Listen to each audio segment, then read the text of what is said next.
How you going? I'm going good. I'm going all right, really. Um, Glad we got two people in the stream already. Good evening, everyone. I see INFJ's here. How you going, mate? Um, Hope you're doing well. Um, so yeah, um, what I guess the I always start these live streams with going through what I'm currently going through and my progress, and then I might talk about a topic and then go into open it up to the live chat where we all just have a conversation. So, um, how's it going? I've got my points here, so I can make sure I get through everything. It's pretty difficult at the moment. I've I've still got insomnia. I thought that was easing, but it's still there. I mean, I'm still getting sleep, but just not proper sleep, and I'm having nightmares at the same time. Very strange and very uneasy sort of nightmares. So that's something I know will get better over time, because when I had nightmares earlier in the year, it disappeared after a while, and I started having reasonably normal sort of dreams. Um, so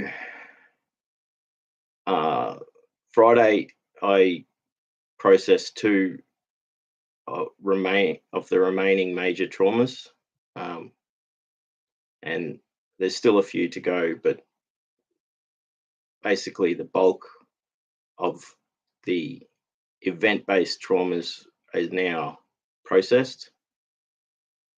And I think I still will need to do some work on the adult time frame traumas, because I know I'm still getting a lot of pain from some of them. So I know that I might have to revisit that sometime in the future. And so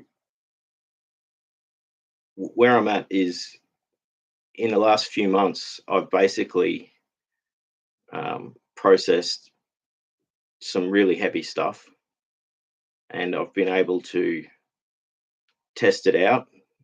And I believe that the processing has worked for these things. Um, what I do know is that the memories will always be there, and there will always be pain associated. Um, but I can rationalize and move on, and because I've let go of these things. And it wasn't until and I tried doing this, and I've talked about this, where I've tried doing this in the past and it hadn't worked, and then it came back again. So I believe that this time that these things are now, um, for the most part, gone, and I can start to really focus on a whole lot of other aspects to my healing. Um, so yeah, there's a lot of pain at the moment, like I'm dealing with. So a lot of sort of um, just emotions and sadness, and just generalized. Um, it's like melancholy, but it's different. It's getting sharp pain feelings, but not being able to cry. And I think that's because I think that the healing is working, and like I said, I'm going through this these this process. So what happened was, is on Friday I had a session with my psychologist, and I got the most out of it, and I processed these quite serious, very traumatic events that had long-lasting effects on my life. And what I did was, is I asked permission and said to the psychologist, don't speak or anything, just let me speak, and I'm going to record this for myself with my audio recorder. So I've recorded it and I've listened back to it. And that, for me, that's part of this processing of these particular sort of the final traumas of the major ones. So where I am now with overall my biggest hurdles and my biggest problems that I think I will have moving forward is um, there's generalized anxiety that I have that has come from extended amounts of um, manipulation, coercion, and narcissistic abuse that occurred in various times of my life. And so those things are going to be there where I have to really work on being able to trust and also being able to communicate, learn to communicate better. And that there's a good thing with that is that I'm actually doing a course in nonviolent communication, and I'm reading both books. One's a workbook and one's the main book. Um, I'm getting a lot out of this because um, it really is going to help me change the way I communicate, and it's going to change then how my life is. So, like I said before, one of my biggest sort of fears, or not necessarily fears, one of my biggest hurdles, which I will have moving forward, is the um, trauma responses that I get from social situations because of the the amount of times that I'd been manipulated and coerced into things, and also um, uh, other forms, and also the times where I'd suffered narcissistic abuse. Um, and so then I've got to really work on those things. So now I've processed the highly traumatic events, and so that the a few weeks ago was when I really did the work on the big one, the one of the most sort of foundational traumas that basically, um, even though it was like an event,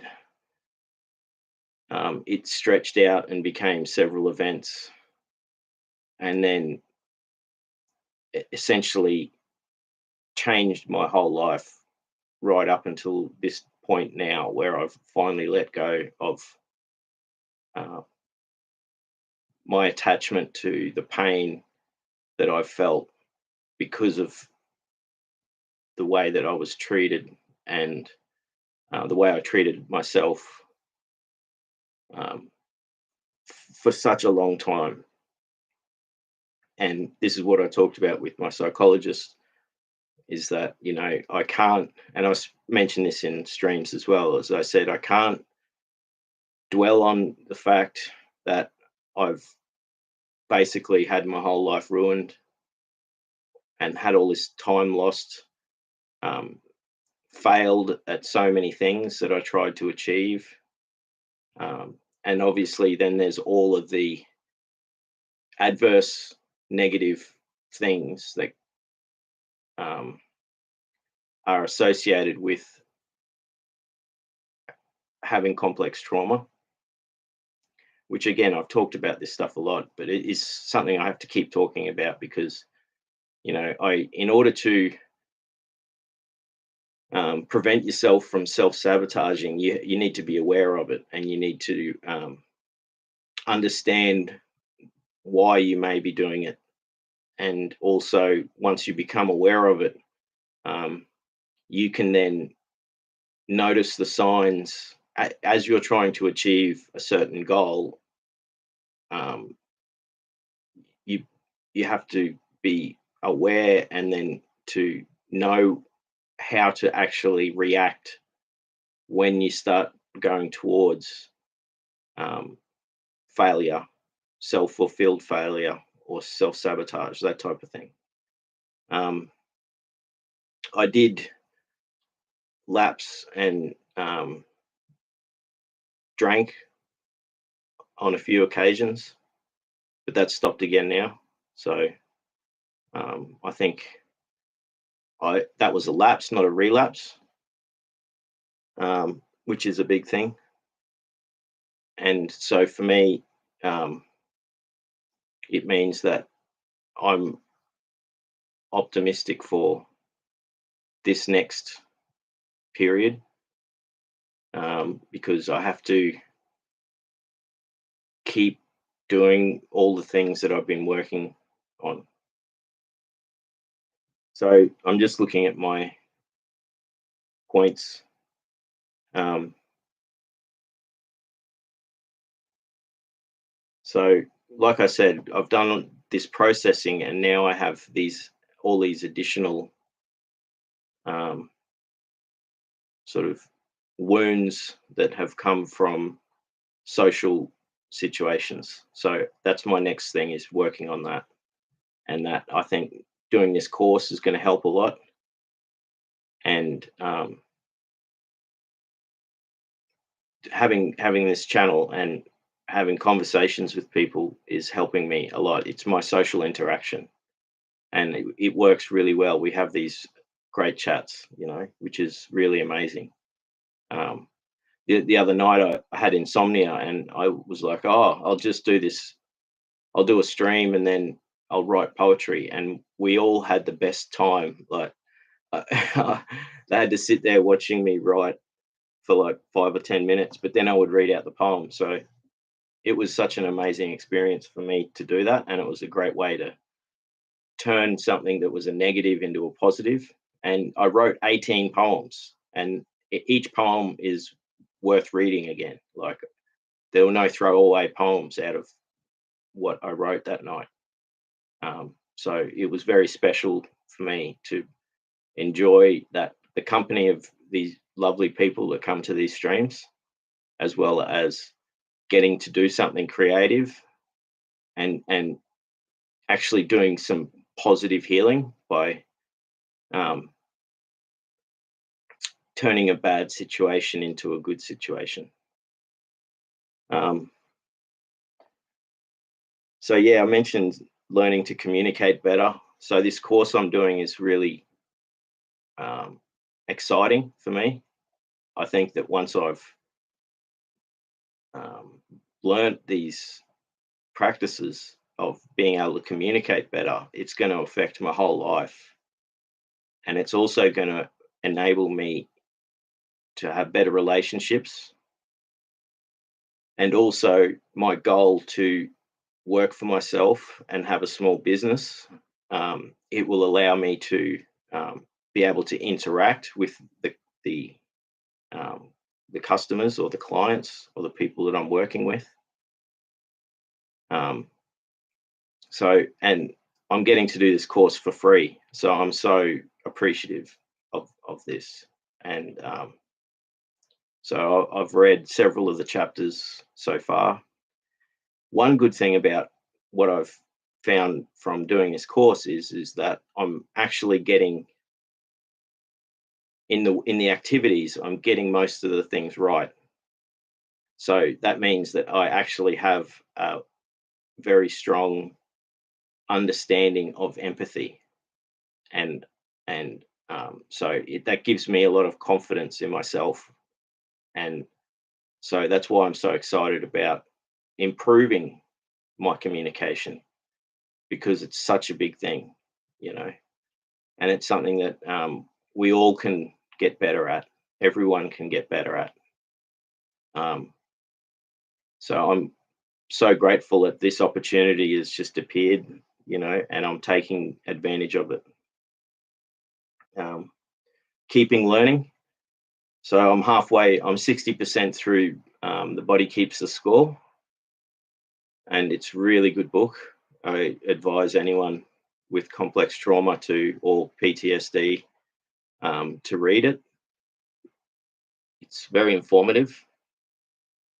It does, like Pete Walker's book, it is triggering at times, and this has been a few times been quite triggering for me, and um, but it's so valuable, and it's written that this book is written so well that it just you enjoy reading it, even though it's talking about pain and trauma.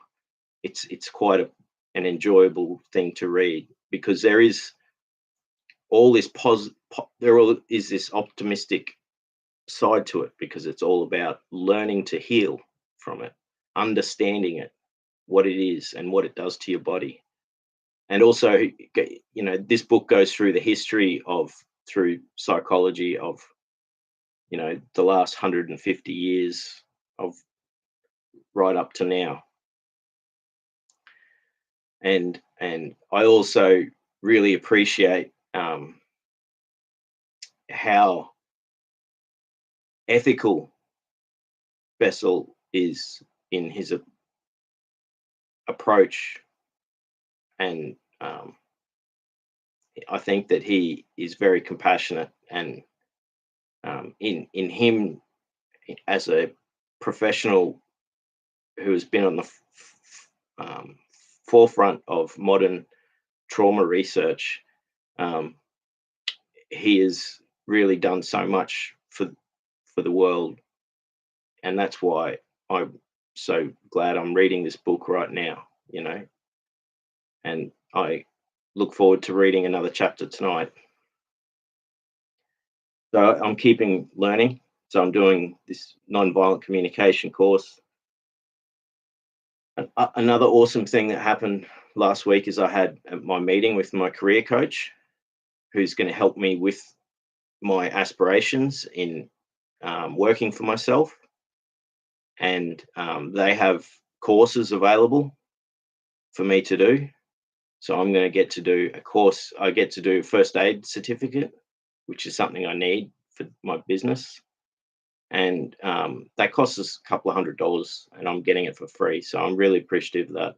The other thing is they're putting me through a certificate course in working with people with disabilities, and I want to work.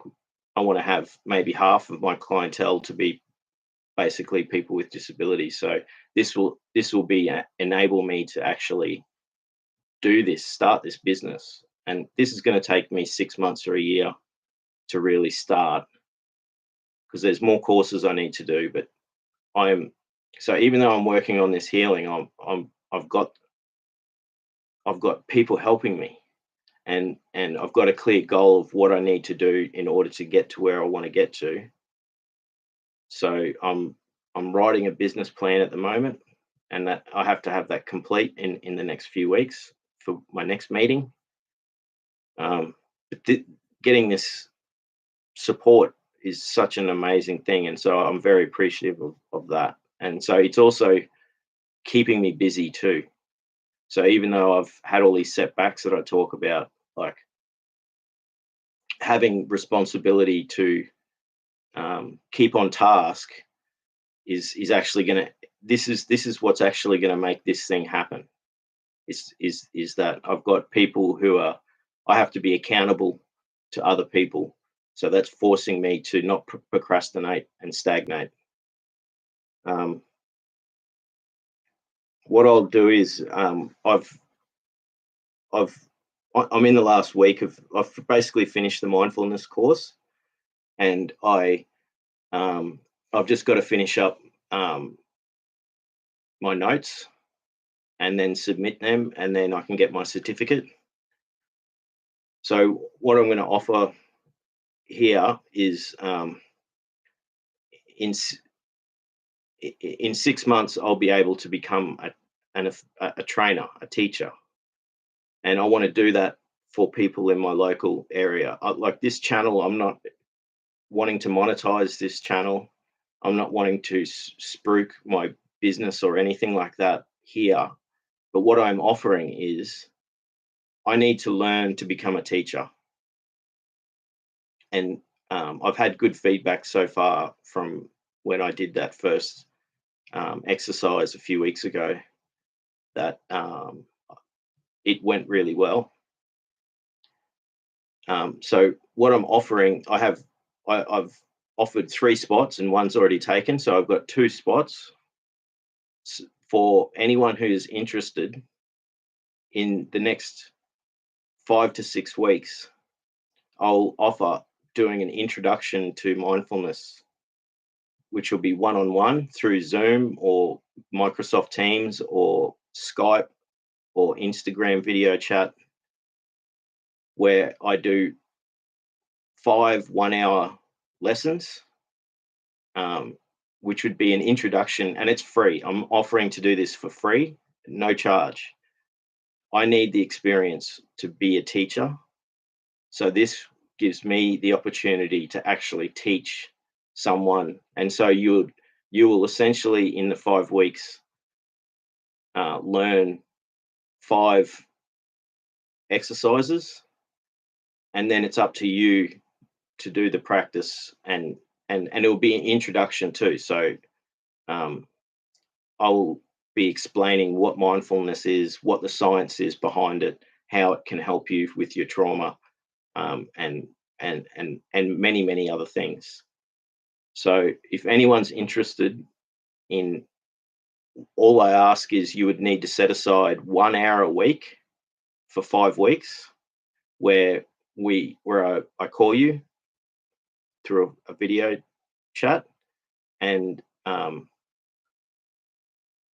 I give a lesson, which will include learning a new practice each week. So I've got 2 spots available. So if anyone wants to, I've got an email address that's on my YouTube channel in the bio. Email me and let me know that you're interested. And the first 2 people that say they want to learn, I would like to work with you and to teach you. And this would mean a lot for me because I need to learn how to be a teacher. So all I would ask in return is for whoever becomes my student, gives me feedback on how I'm doing. So that's all I would ask in return is feedback as to what I'm doing good and what I'm not doing good, and so I can then get better at that. So if anyone's interested, I've got 2 spots available. I'm not trying to sell anything on this channel. My goal for mindfulness training is to actually teach people in my local area, face to face. So this is doing something different by using the internet, but this opens up the opportunity so that it doesn't matter where you live in the world. So first 2 people that email me, all you need to do is have 1 hour a week set aside, and in order to do this, you need to do practice every day, at least 15 minutes. So as I teach you an exercise, you have to then practice that exercise.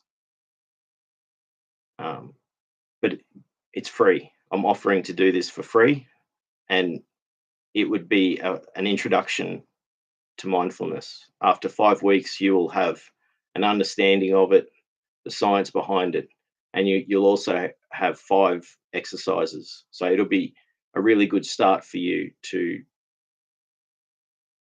either continue on and do a course through someone, or from that point you could keep teaching yourself.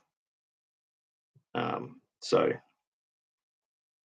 the offer's there. First 2 people that email me, like I said, this channel's not about making money or anything, but this is offering a free 5-week course as an introduction to mindfulness, and it would mean so much to me because it gives me the opportunity to get the experience as being a teacher or facilitator. So maybe even tonight, if everyone's up for it, I can go through a mindfulness exercise tonight, and I can practice the teaching aspect or the facilitation aspect. So if people are happy to do another one, a couple of weeks ago I did a breathing exercise. So maybe tonight, I haven't been reading the comments, but I just saw Red Rose says yay. So that's awesome. Oh, see, that's the thing. When I do this introductory talk, I try not to get distracted by the chat, but I really love the fact that people are talking to each other the whole time. And then when I finish my talk, that's when I start interacting with the comments. So yes, I will soon, in maybe 20 minutes or whatever, I'll do a mindfulness lesson exercise. What I'll do is I'll combine the exercise that we did a few weeks ago as the warm up, and then I'll teach a new one. So these are the sort of fundamental base level mindfulness exercises. And so once you've learned these, you can just keep practicing them as much as you want and can. So again, it's so much, I so appreciate the opportunity to be able to do this, because I'm getting experience from it, and I'm getting to share, and then you can then, and the thing about mindfulness is it doesn't work straight away. You have to keep practicing. It's like meditation,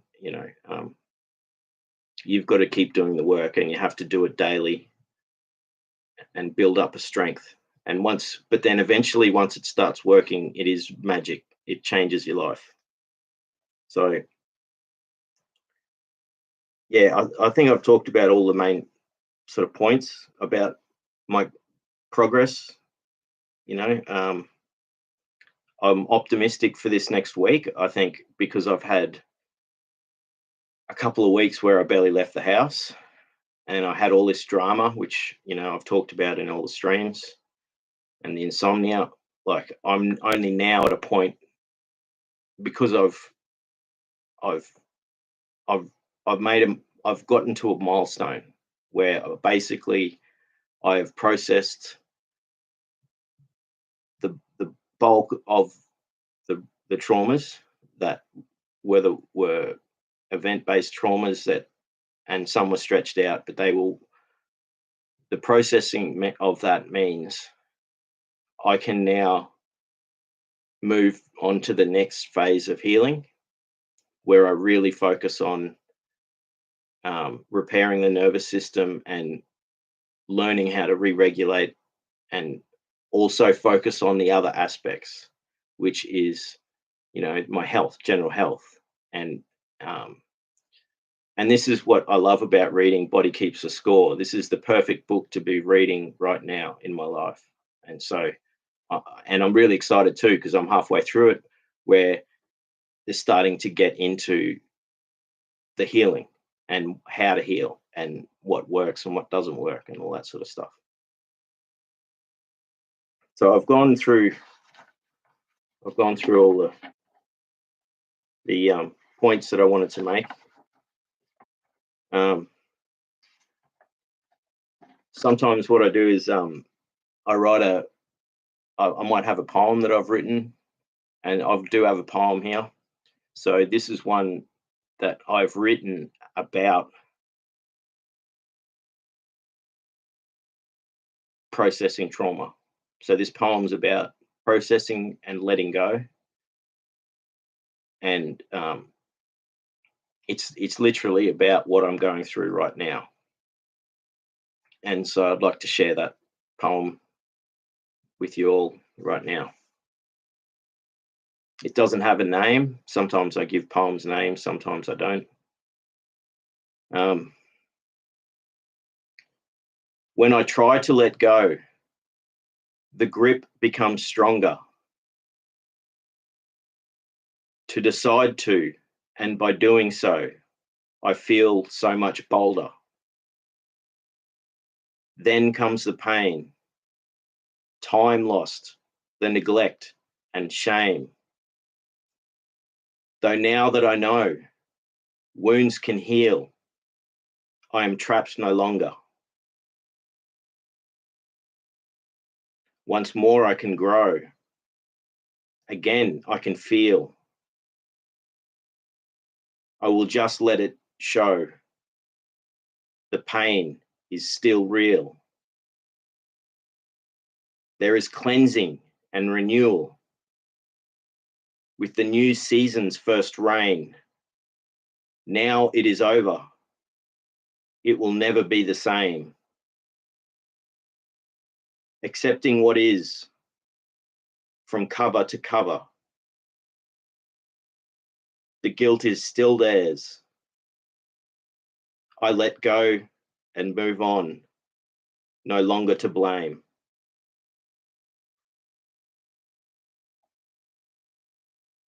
So thanks for being here and hearing my poem. So that was all about letting, processing trauma and letting go. And so it means it's very personal, but it's, I guess, universal, because we all have traumas and we all have wounds that we have. And like I said in it, you have to decide to let go. Otherwise, it doesn't work. And you have to take accountability for yourself. But understanding, that the pain is still going to be there, but it's less. And so that's part of my healing. Writing that poem and then reading it to you now is part of my healing. So I appreciate all of this. So before I start reading the chats, Red Rose says, yes, I have that book as well. Body Keeps the Score, and it is so great. Yes, it is, isn't it? It's such a good book. It's so well written. And, I agree with his sentiments too, and it is painful and triggering, reading about this stuff, but it's also, that means it's part of the healing. If you're feeling that pain and you're getting something positive from it, that's a good sign. And, I think that it's just, I'm really enjoying the fact that it, when, like, it is the right time for me to be reading this book right now. And it's really good to be reading this book and to actually start seeing things in it where it's like I'm doing the right things. So I'm getting sort of positive feedback from this expert who's been spent his whole life work in trying to uncover the techniques that lead to healing from trauma, and also rationalizing the misinterpretation that has existed within psychiatry and psychology for so long, and correcting that, and getting a more accurate understanding. So Red Rose says, Luke, what a powerful, wonderful poem, full of such rawness and realness. Thank you for reading it to us. Thank you, Red Rose. Thank you for being here and allowing me to share it. Thank you so much. And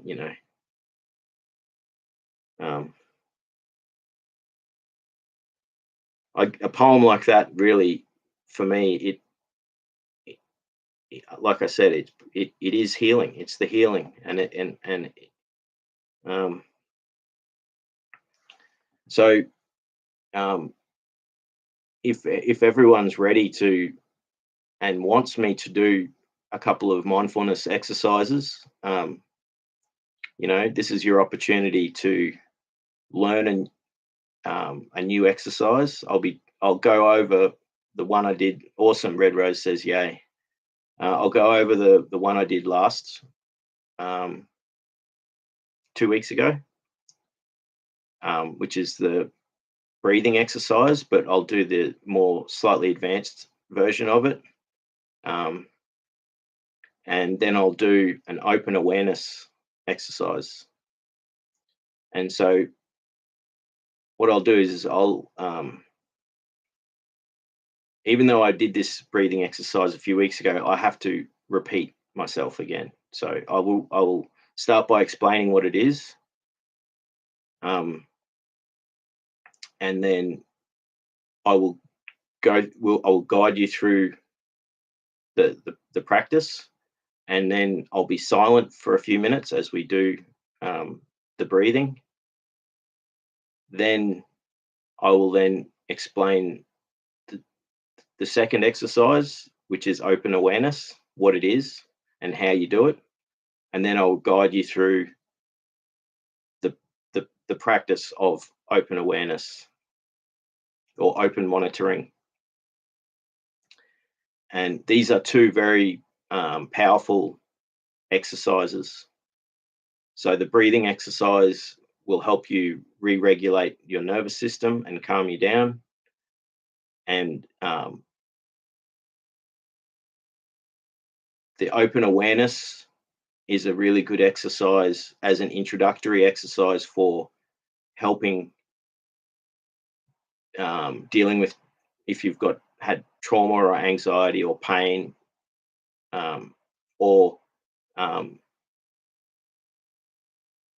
a lot. Even it's very powerful. You know, if you've got a lot going on in your life, you can actually just do this practice and it will calm you, um, mentally calm you. And these two will are part of really training your brain to be able to um, control and process thoughts and be present.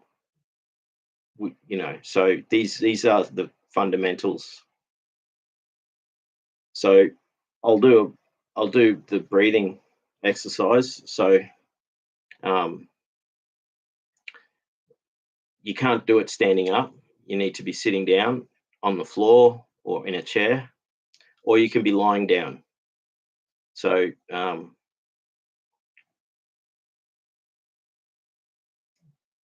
breathing is an automatic thing that we all do. It's we don't have to think about it.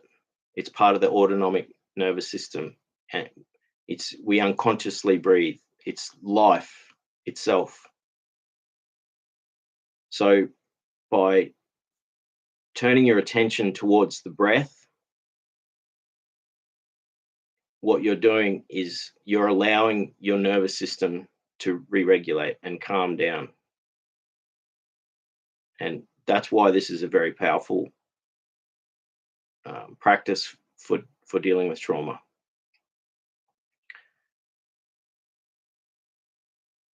It's very simple. That you don't have to try to do anything out of the ordinary. It's just simply breathing. So notice that um, I'll start. I'll start the actual practice now. So get comfortable in your chair. Put your rest your arms down on your legs, and close your eyes and just breathe. You don't have to try to think about breathing. You just let it happen. But be comfortable in establishing a rhythm in your breathing, a natural rhythm. So you're not holding your breath, you're just breathing in and breathing out. So notice the breath. Start to become aware of the breath. Are you breathing deeply or shallow? But just keep breathing in a comfortable manner and get to know the rhythm. Now you'll start thinking about things, and your mind will be diverted from the breath. the mind gets flooded with thoughts all day long. And this is why we practice mindfulness, is so that we can learn to clear our minds and to actually focus and shift our attention and to train our brain to make it stronger. So just keep breathing. It's distracting listening to my voice, but before we go much further, you'll understand that by me speaking to you, at least that's going to be something that is a distraction rather than your own mind thinking and having a distraction. So you will be doing this practice on your own as you practice this in the future. Thoughts will emerge into your mind while you're breathing. That's okay. Just when that happens, return back to the breath. So you're noticing your breath. Now, start to become more aware of the breath itself. Notice that as you breathe in, your lungs are expanding, and as you breathe out, your lungs are contracting, and your stomach is expanding and contracting. So just keep breathing in and out, and focus on having your attention be solely on the breath. And if thoughts come into your mind, don't worry, just return to the breath. This can be very difficult in the beginning to actually focus, but over time you can get better at this. You get stronger at it. So now think more about what's happening. Focus on the fact that as you breathe in, there is air, a passage of air that goes down into your lungs. And then as your lungs breathe in, they expand. And then as they breathe out, the air travels back out. Now,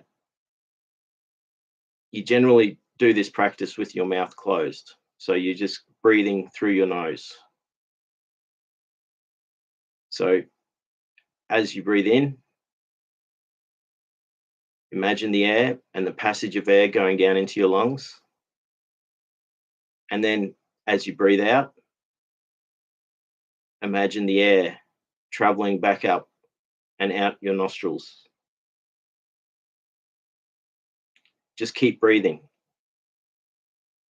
And as you're breathing, keep your attention and your focus on the breath and the body. Breathing. The air goes in, down into the lungs. Air goes back out again as you exhale. Now, focus your attention on the air that is traveling out of your nostrils. So when you breathe in, notice the difference. When you breathe in, it might be cooler. The in-breath is a cool air. And then as you breathe out, notice that the air is different. The breath exhaling is warmer.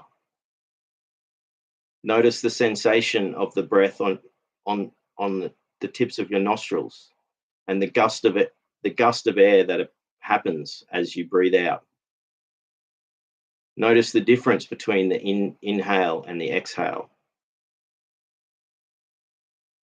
So just keep that rhythm, the gentle rhythm of breathing, and keep your focus on the breath and the body breathing itself. So now I've explained what you need to be doing, what you need to be focusing on. we'll do a minute of where I'll join you, and it'll be silent, and you'll do the focused attention that I've just explained. And if you find yourself drifting off and having thoughts flooding your mind, don't worry. Just return to the breath. Even if you have to just keep doing it, it takes time to train yourself to be able to keep attention. So I'll join you now, and we'll do a minute of silent breathing where you're going through this process of being aware of the breath and the body.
Okay, now in your own time, gently open your eyes and return to the room, but keep focus as you do this.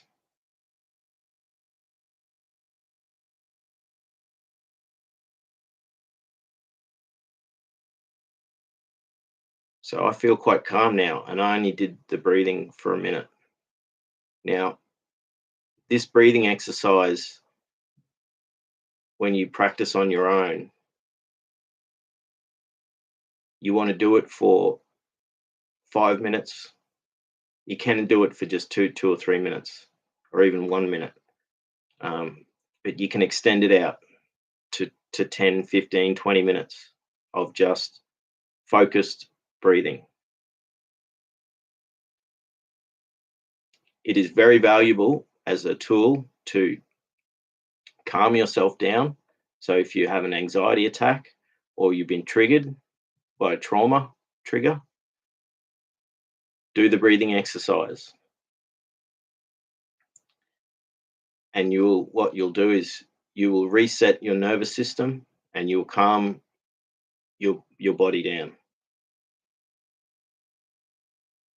So I'll move on to the second exercise, which is known as open awareness. And I might have to check my notes just in case I get stuck, because I don't want to forget anything. So what we'll do is when we do this open awareness exercise, we will start with a minute of breathing. So what I just explained to you before, I won't have to explain.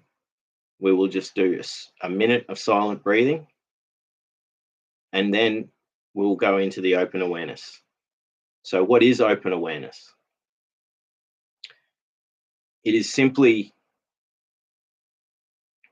being in a relaxed state, and with your eyes closed, you're allowing thoughts to just emerge in your mind. And what you're doing is you're applying non-judgment. So you're allowing the thoughts to sit there, but you're not going to actually pay attention to the thought.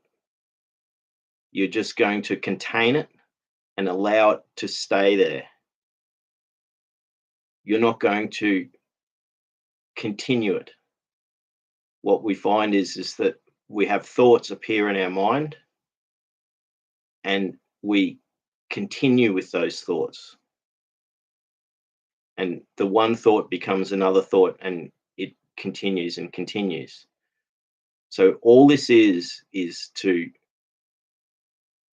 open your mind, allow your mind to be clear and empty.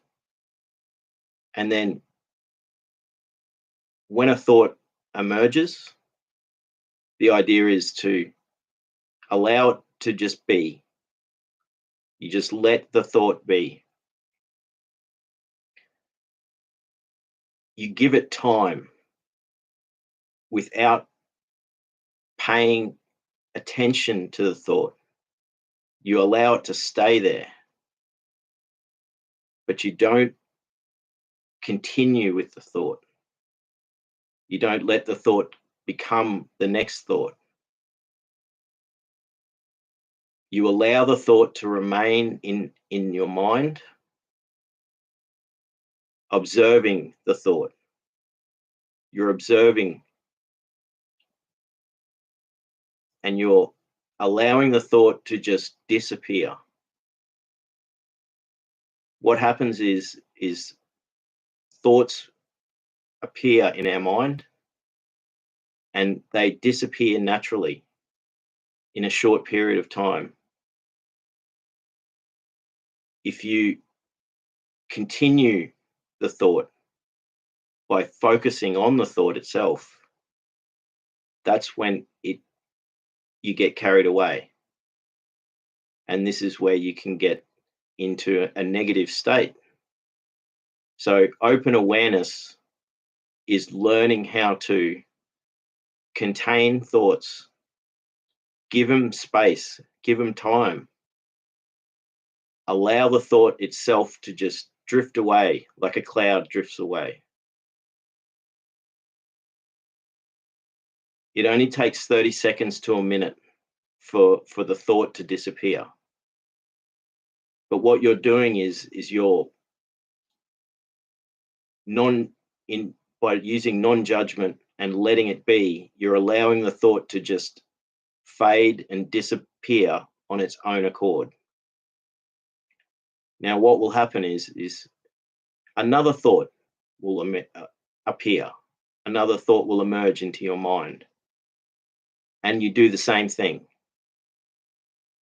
You just give it space, let it stay there where it is. You don't give it any more attention than to just observe it. You're just observing the thought. You're not thinking about the thought. You're allowing it to be. Eventually, the thought itself will just fade away.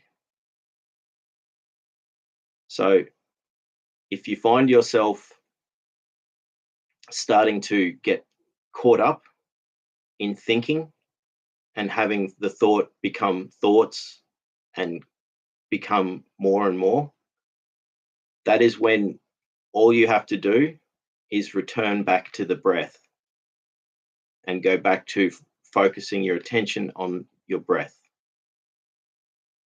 Once you've allowed yourself to be focusing on the breath, then go through the process again where you clear your mind and have an empty, clear mind and just wait for the next thought to appear. When that next thought appears, you do the same process. You just observe it. You let it be. You allow it to just fade away naturally. So what we'll do is we'll do 30 seconds of breathing, and then we will go into a few minutes of open awareness. So if you understand what you need to do, I'll just repeat one more time, is that you you start by getting into a calm state, focusing on the breath. Then you clear your mind. You allow it to be empty.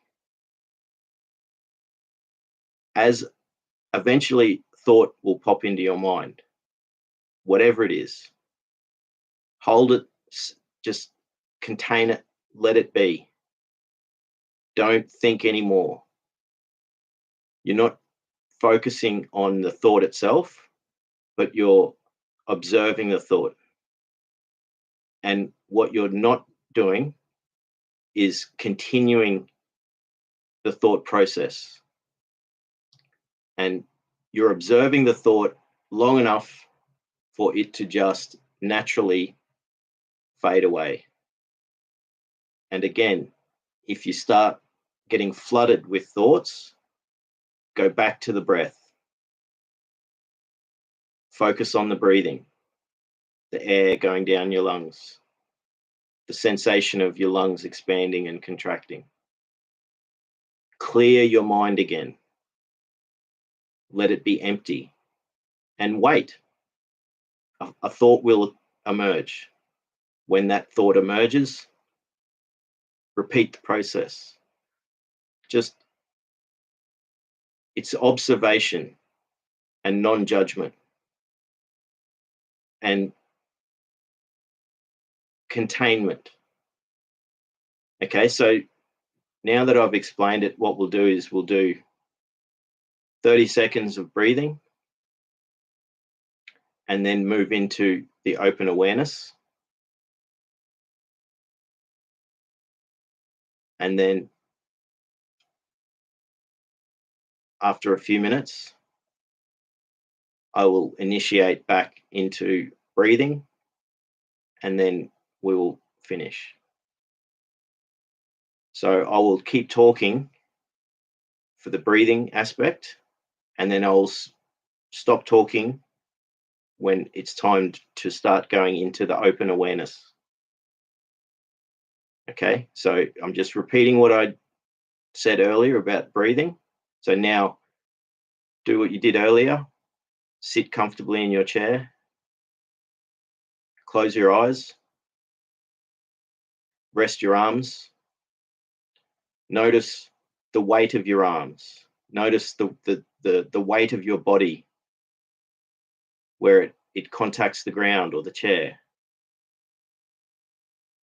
Become aware of your breath, this natural rhythm of your breath. Notice the air itself as you breathe in and breathe out. As you breathe in, the air goes down into your lungs expand. As you breathe out, notice your lungs contracting. Notice the gusts of air as the air escapes your nostrils. Focus on the breath for another few moments, and then we'll go into the state of open awareness, where you allow your mind to become clear and empty, and you're just waiting for the thoughts to emerge.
Okay, now return to the breath.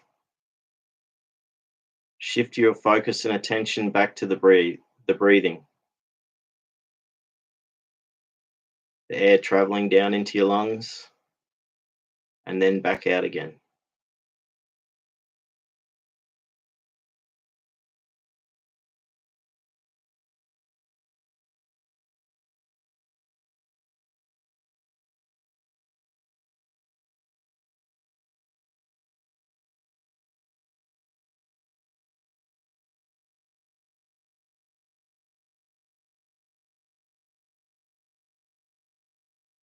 Now, in your own time, just gently return to the room and you can open your eyes and keep that focus.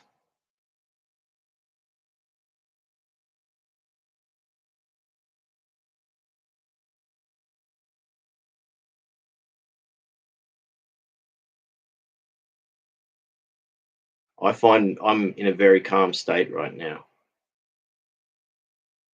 And now that we've completed the exercise, I can go over again a few points so that you can practice this on your own. So, both the breathing exercise and the open awareness exercises are really good to just do often and build up a strength by practicing them. And you can call on both of these exercises when you need. If you are triggered by something is really upsetting you or worrying you, practice either of these exercises. With the open awareness exercise, not only you're training your brain to be able to control itself and to control thoughts, you're also, you can use it to calm your mental state down. If something is triggering you or upsetting you,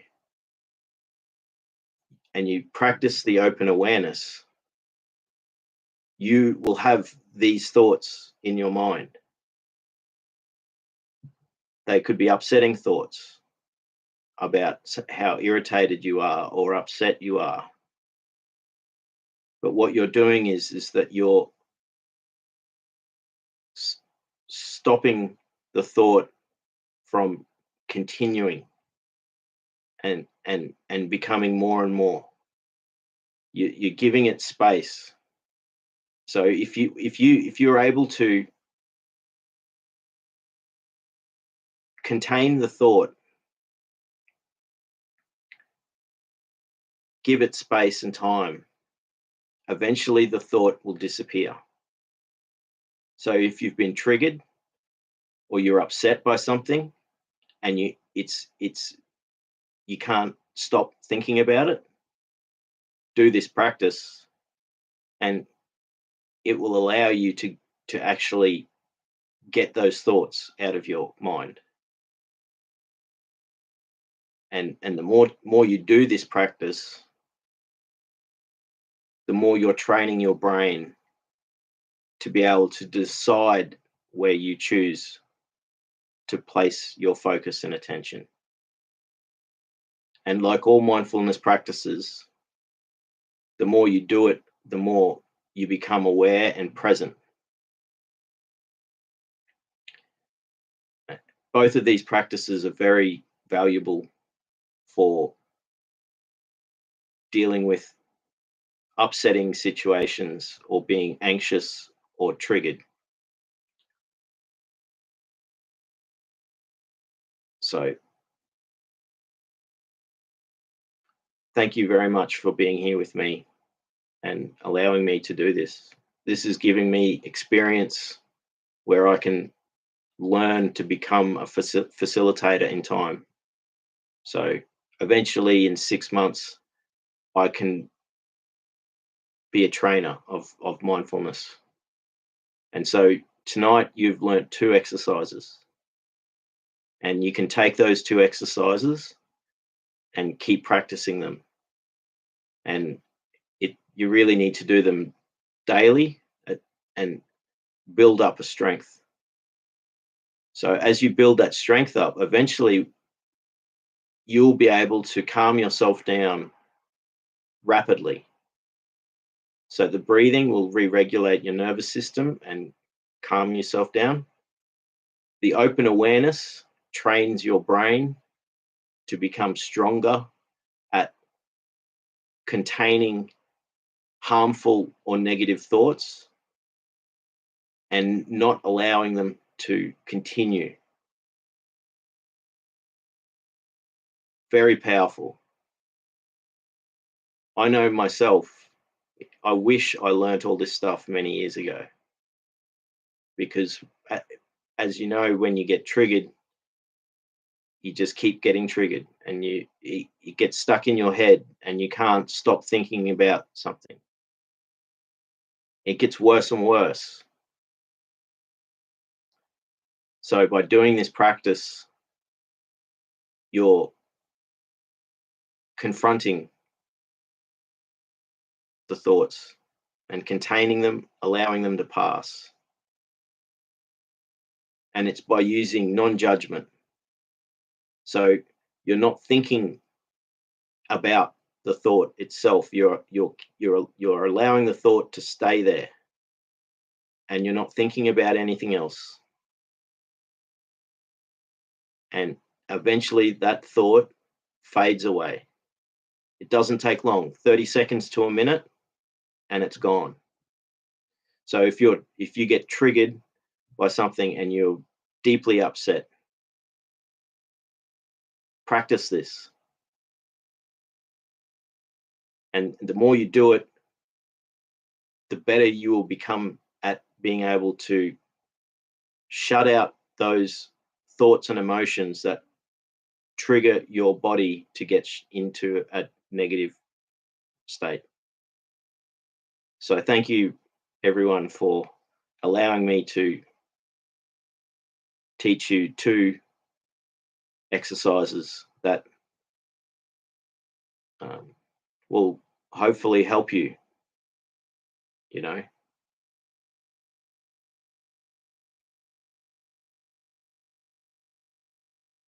Red Rose says, Luke, thank you so much. How phenomenal. That's a phenomenon. Thank you so much, Red Rose. It was so relaxing. I feel completely calm, peaceful at the moment. I think you led a very marvelous session for all of us. Thank you, Red Rose. This is so, I'm so appreciative of being able to do this, you know. And now you've learnt this, they are simple exercises, you know, and I am calm too, you know.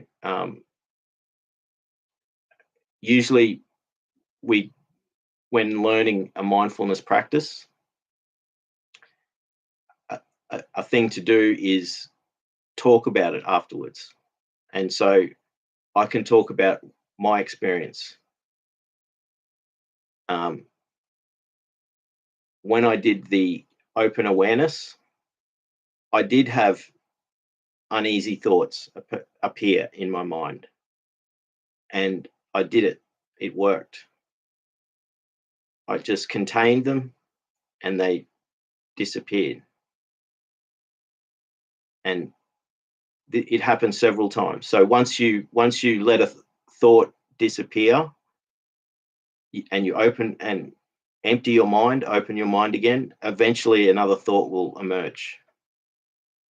So you then deal with that thought.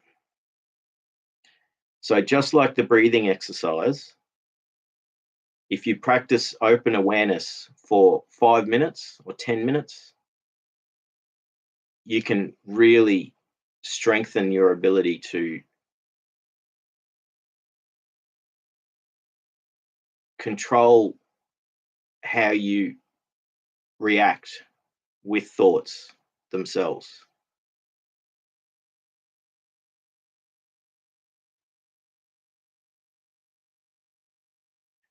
Hey, Noah, glad to see you here. Noah says, I'm late. I will learn later when I replay. Awesome. Thank you. And so what I'll do is I'll go back through and I'll put in the description of the video a timestamp. I'm going to start doing that with my videos. I'll put timestamps in the description so you can click straight to the point in the video where the mindfulness exercise is. And I'll over, the next few weeks, I'll teach more exercises because there's some very powerful mindfulness exercises for dealing with forgiveness and letting go of pain and trauma. And we need to start with these basics, the fundamental ones first, which is what we're doing, is the breathing and the open awareness. They're really like, once you master those, you become much more stronger, and then I can teach some exercises that will benefit for complex post-traumatic stress disorder, anxiety, and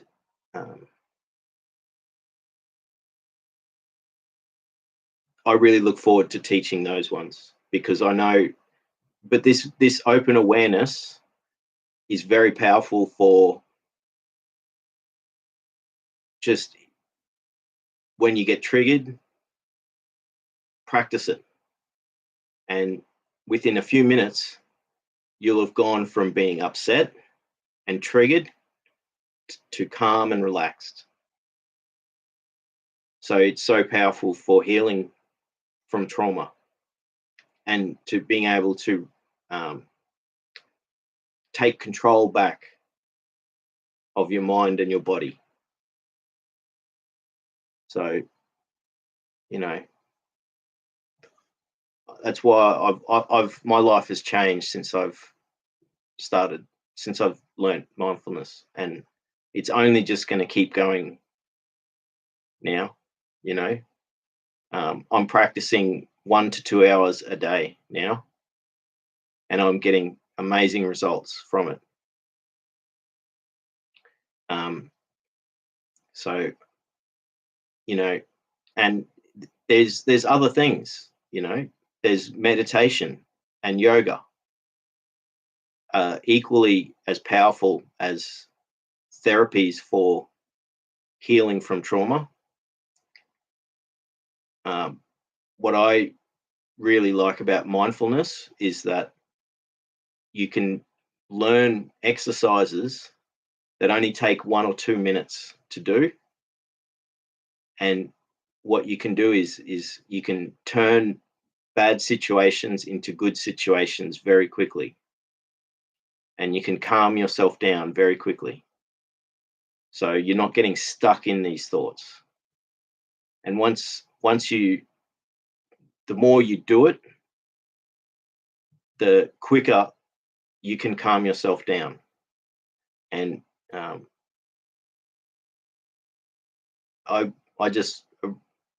love the fact that I'm able to, I'm getting experience here as becoming a teacher, and so in 6 months' time, I'll be teaching people in my local city mindfulness, and I'll be able to actually do it as a job.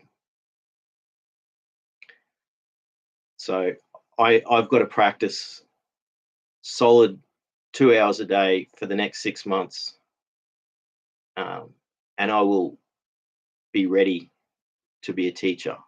And so all I ask is for feedback from everyone, and I've been getting great feedback.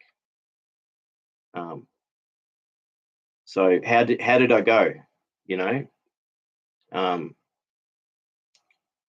Hopefully I explained the two exercises clear enough so that you can remember everything you need to do, and you can just practice these things as many times a day as you can. And if you just keep doing it, like the longest I've done a breathing exercise is 20 minutes of focused breathing. And I've felt so relaxed after that. Probably the most relaxed I've ever felt in my life. Um, so I can't speak highly enough of the benefits of mindfulness. And, just like with meditation, you become more present and you become more aware. So it changes everything. The more present you are and the more aware you are, you're and you also have tools to actually correct things. And so when you have stress and trauma and anxiety, you can use these tools to get you back on track and not get stuck in this state for hours and hours on end. And I know that this is what happened to me for years and years and years. I would get triggered and I would stay stuck in this triggered state, and it would get worse and worse. So mastering the open awareness will be very powerful for you in stopping triggers when they emerge, and then you can calm yourself down, and then you haven't then lost the rest of your day. That's what used to get me so upset. Would be I would get triggered by something, and then I would get the I would get so upset and angry in my mind with going through flashbacks and ruminating in negative ways. So now I'm learning to actually control that, and it's profound. And I'm only just going to keep learning more and more. So I appreciate everyone being here and giving me the opportunity to get the experience to be a teacher. And I'm getting great feedback that it's that I'm explaining it and I'm able to facilitate it. Red Rose says, Noah, this session is really easy to follow. All you have to do is close your eyes and let Luke guide you through it. You will enjoy it so much. Thank you, Red Rose. That's awesome. And Noah, you'll be able to go back through and watch it and practice it. And like I said, I'll put the timestamp in the description, and it'll say mindfulness practice. So you can just click on that and go straight to the thing.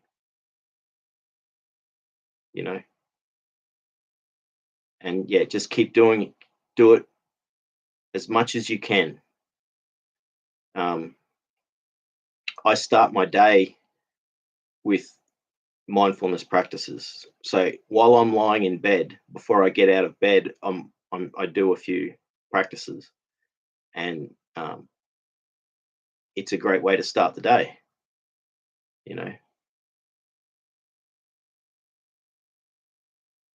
Red Rose says, Luke, this is all just so exciting to witness. Luke, you did great job with the hugs. Thank you so much, Red Rose. I really appreciate that. Noah says, Kay, that sounds easy enough. I'll really try to focus. Thank you. Yeah. And look, understand that it takes time.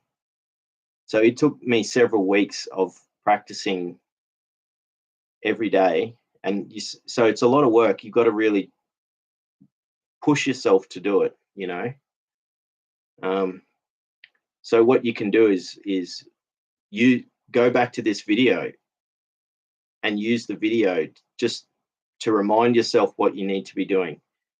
Now, once you learn it enough where you don't need to hear me, you know what you need to be doing, you just do the practice. So that's the beauty of it. Once you've learnt it, you don't need someone guiding you through it. But in order to learn mindfulness, it really helps having someone guide you through it initially. So you can buy books on mindfulness and read scripts that other people have written, which is great. But you, especially if you've got, yeah, it takes time. So just practice it as often as you can. Once a day, if that's all you can manage. But if you can manage, practice several times a day. And same thing with the breathing. The breathing took me several weeks before I was able to stay just focused on the breath and not just constantly have my mind drift off thinking about other things. You know, eventually, and it just clicks. And when it clicks, then you feel it, you know it, and then um, it doesn't mean that it's going to still work perfectly every time. Like I still do the breathing exercises, and I will be too flustered, and I'll have too many thoughts, and it's difficult. So it takes time. So Red Rose has got the says to Noah hugs and the roses. Noah's got the smiley face and the rose. Red Rose says, "You're most welcome, Luke. Thank you." Roma's here. How you going, Roma? Good to see you here. Roma says, "I like the idea that the ability to lose negative thoughts with practice can become like a default setting." That's exactly it. That's exactly it. Click of the fingers. Default setting. You know, you got it right there. So that's the beauty about, so, and then that was open awareness, and um in a few weeks I'll do an exercise which is dealing with negative thoughts and harmful, painful thoughts. So it takes the open awareness exercise and it adds a few more things to it, and so that you can actually use these other exercises to actively go through things. So I, for instance, um, the exercise dealing with uneasy and negative thoughts is another exercise, but you have to do that. You have to do the open awareness a lot first before you can do the next one. And there's also another really powerful exercise for forgiveness and letting go. And I I do this every day, and sometimes I keep forgiving the same person over and over. Sometimes it'll be a different person, but what it does allow you to do is it allows you to process traumas. You know, it's really powerful, Roma. So, you know, that's awesome. Red Rose says, "Hey, Roma." Red Rose says, "Roma, 100%." INFJ Ultra Heyoka says, "I really respect your effort of practicing 2 hours daily. I think your future customers have very good reasons to trust you if you can communicate to them what severe trauma you've been working through in a business appropriate way. It's going to make you stand out from other teachers." Thank you, INFJ. Thank you so much. I really appreciate that. So you're right, and I do have to make sure that I can actually do it. A make sure that I've practiced enough so that I can preach it. You know, practice before you preach type thing. But at the same time, I can personally attest to how much it works, and it's since I've been doing it for just over 2 months now. I'm the results are starting to really.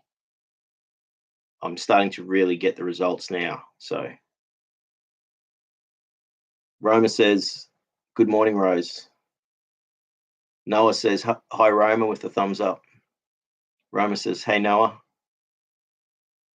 Red Rose says, Roma, thank you. And the same to you as well with the roses. Roma says, agreed, INFJ. And that's to what INFJ said about how that's really gives me a lot of confidence. Thank you so much for that.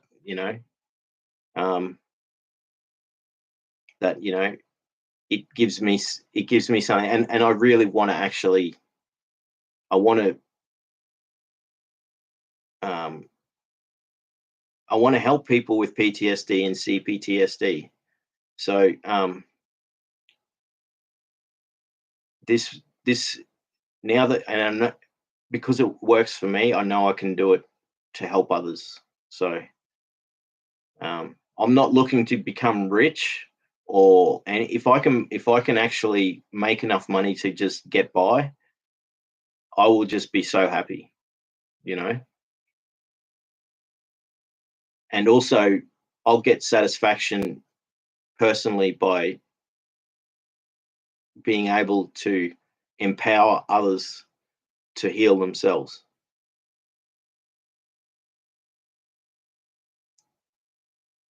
Roma says, good, thank you. And that's saying, how are you going? Other people, everyone's saying hello to Roma. Red Rose says, INFJ, 100%. Noah says, hi, NFJ.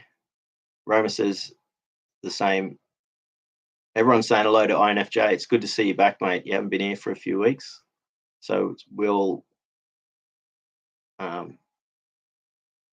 glad you're here, mate. Where am I in the chat? INFJ Ultra Haoka says, Noah with the big yellow heart. I read your comment on one of my videos only yesterday, and it melted my heart. The reason I exited hermit mode earlier and am here now. That's awesome. That's awesome, INFJ. Yeah, Noah is that's awesome. See, we're all here for each other in this chat, and I love the love, and just how comfortable we can just be. And we don't always talk about trauma. In fact, it's good not to overload ourselves with it, but we do it in a constructive way, and it's good that we give each other advice. INFJ Ultra Haoka says, hi Roma with the big heart. Hope you're doing well. Roma says, thank you.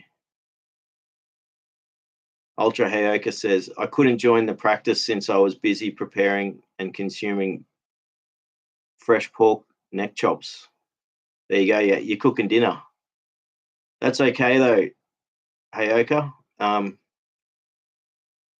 Tomorrow, next time, or by tomorrow, you should be able to look in the description of this video, and there'll be a timestamp which you can click on, and you'll go straight to the exercise. So you can practice it tomorrow, and you can keep doing it. So, and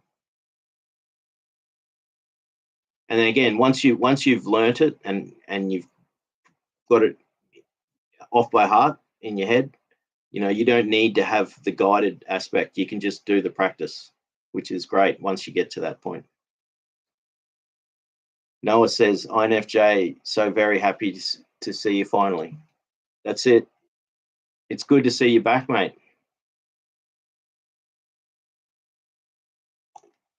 Red Rose says, INFJ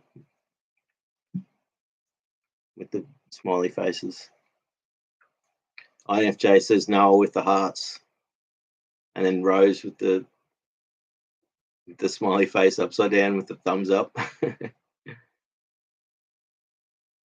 Noah says to INFJ with several hearts. See, look, there's a lot of love here in the room tonight. It's good.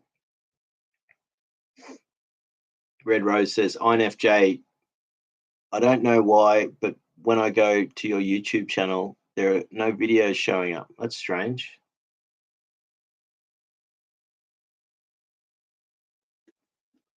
There was videos there last time I saw it.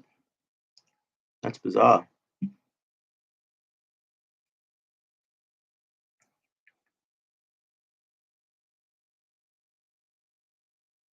Was it really weeks? Maybe not. Maybe only just 2 weeks or something.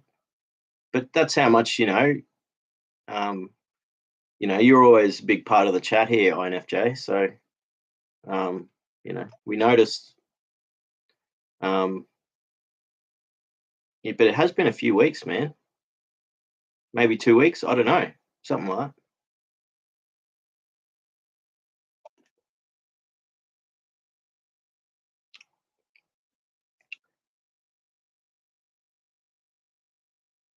But yeah, INFJ says, was it really weeks? Wow, man, I've been in self-diagnosed borderline psychotic trauma trigger for a minimum 2 weeks or something.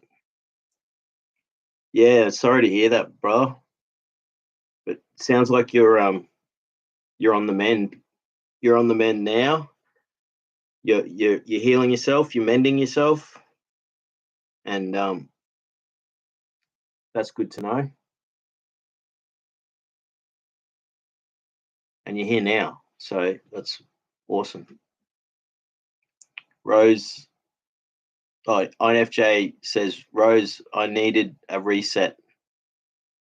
All my all my videos are private now. I'll probably start another channel soon. There you go. So that answers that question. Why, and it makes sense now why the videos disappeared.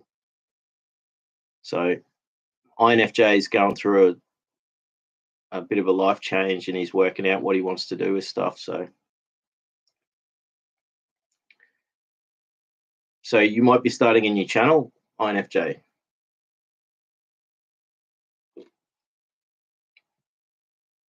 It,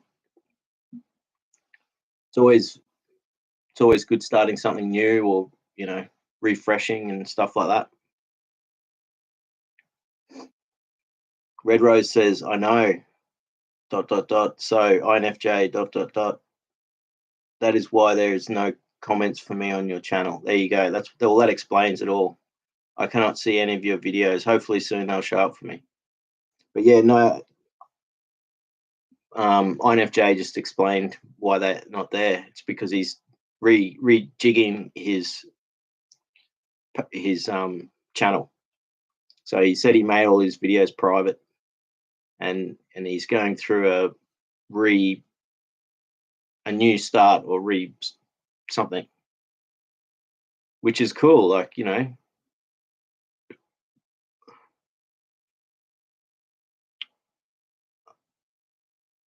INFJ Ultra Hacker says, Noah, you're so sweet. Really?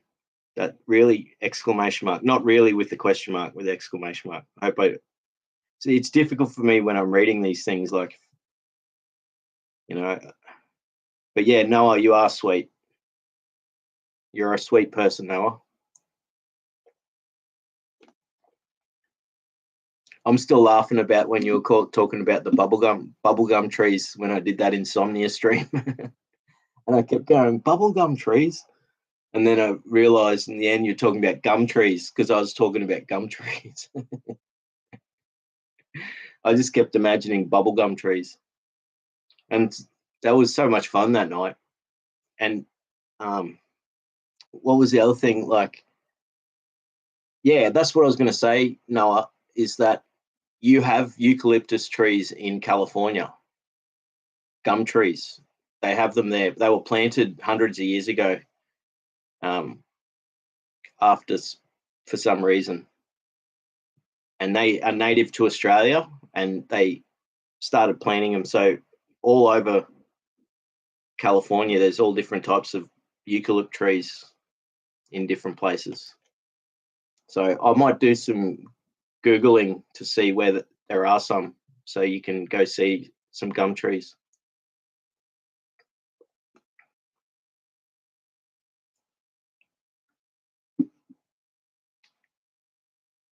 Red Rose says, oh, okay, INFJ. Okay. So yeah, that's it. We worked it all out now. INFJ cleared. Let us know what's happening. So he's doing a reinvigorating his channel somehow, and he hasn't decided what he's doing yet. Red Rose says, INFJ, I couldn't figure it out what was going on. And then she has the hugs. INFJ says, oh, damn, as soon as I closed my channel, all the most lovely people started commenting. It's funny, man, but start it up again maybe, or start a new one. Like you were saying, you know, um, you know, you got time to think about what you want to be doing. So INFJ Ultra Heyoka says, I'll even start an entire new Google account. I don't know. Sometimes it's good starting fresh, you know. That's what I did a few years ago. Like I got rid of my old Instagram, and then I started it up again a couple of years ago with a different Google account. Red Rose says INFJ with the hugs, roses, and the hearts. Red Rose has got the howling, the crying tears, laughing, crying. INFJ Ultra Hacker says comments do reappear if I switch videos back to public, but I don't know now. Yeah, I wonder how it all works. I don't know how it all works.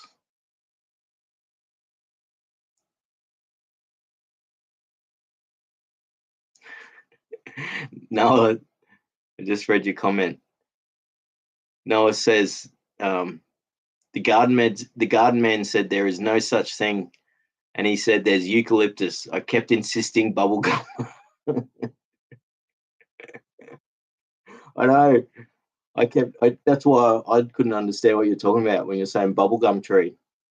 And then when I did find out, I thought it was hilarious.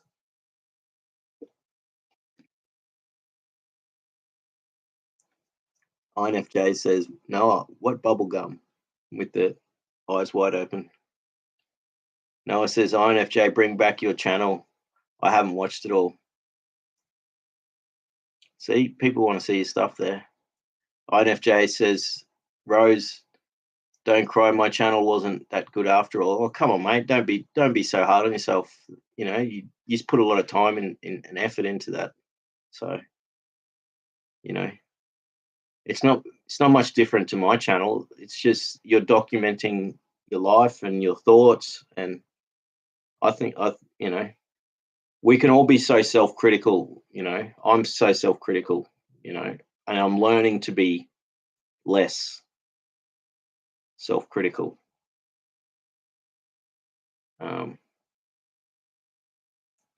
INFJ says, no, haha, okay, maybe next week I'm going back to the library. My laptop doesn't charge. Yeah, that's right. We're starting a book club, INFJ. We that's that that was awesome. From last Sunday stream, we worked out we're going to start a book club, and we're going to pick the first book tonight. I've got the all the books here. I've got 10 books, and I'll randomly pick one sometime soon in the next 20 minutes or so. We'll do that.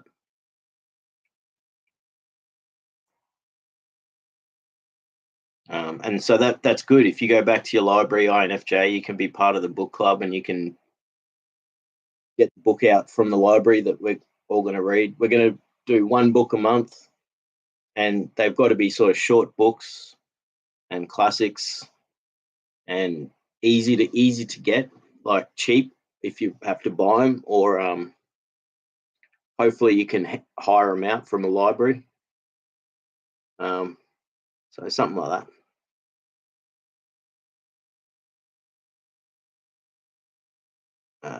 Noah says, wait, yeah, Noah says, INFJ, I thought Luke said he had a bubblegum tree one night, and we were talking about it, but I guess it's just a gum tree and not bubblegum tree.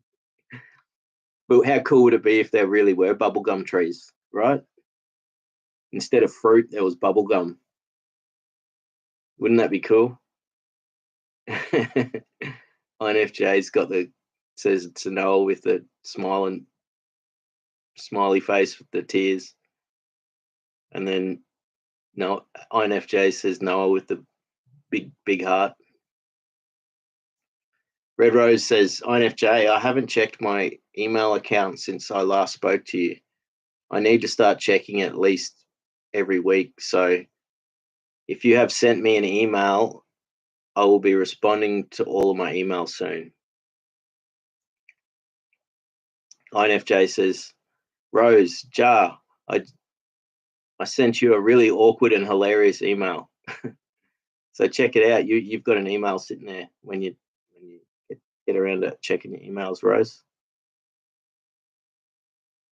Noah says INFJ with the big diamond. Red Rose says INFJ, well, how exciting then. I'll make it a point to respond back to you today then. So happy that you sent me another email with the hugs and the roses. Impossible. I just started reading Van der Kolk's book. Yeah, I'm halfway through it. Body keeps the score.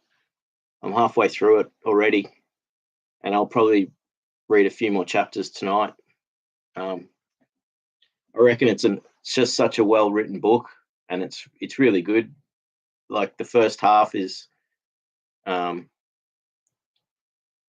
history of trauma research and Bessel's his history as his experiences, and he has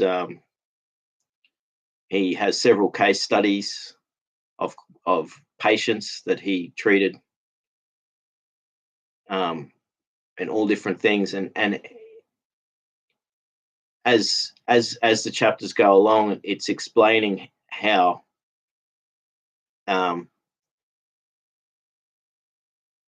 as research started to happen and technology got there,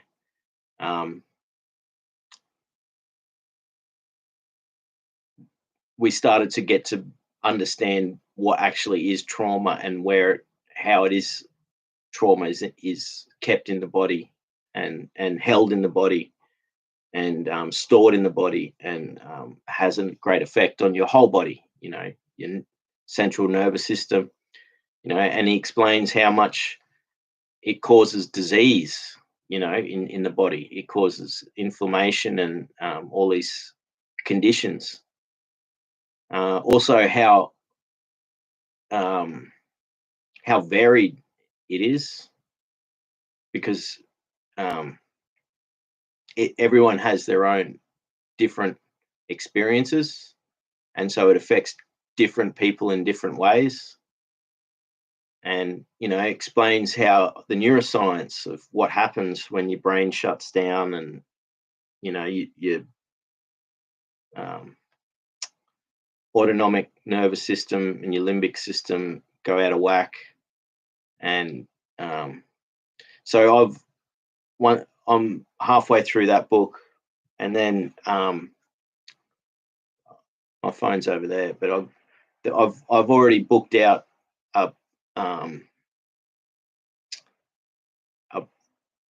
a book it's on hold on polyvagal,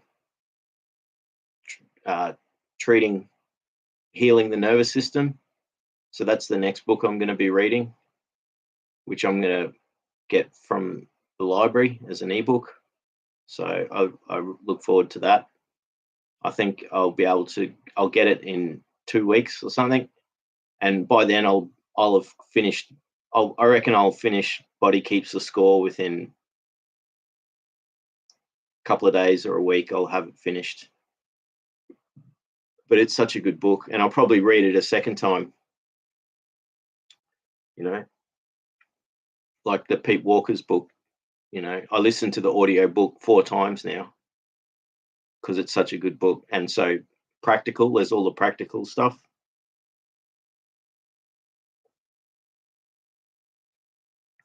So I've been chatting away for a bit, so I've got to catch up on the chat.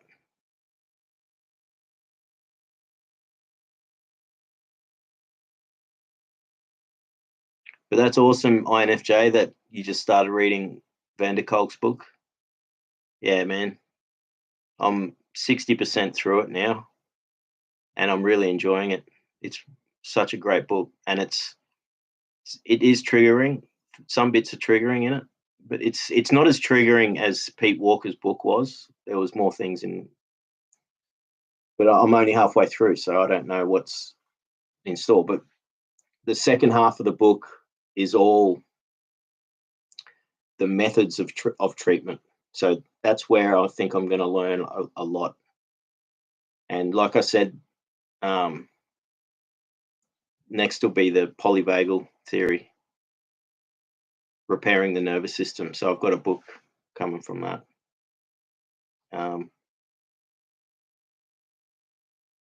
Red Rose says, no, INFJ says, Rose, thank you. I'd appreciate that. I'd really appreciate that. Yeah, that's it. So she's going to check her emails. Red Rose says, INFJ, I receive a lot of emails, so that is why I have only been checking it like every 2 months or so, with the howling, crying face.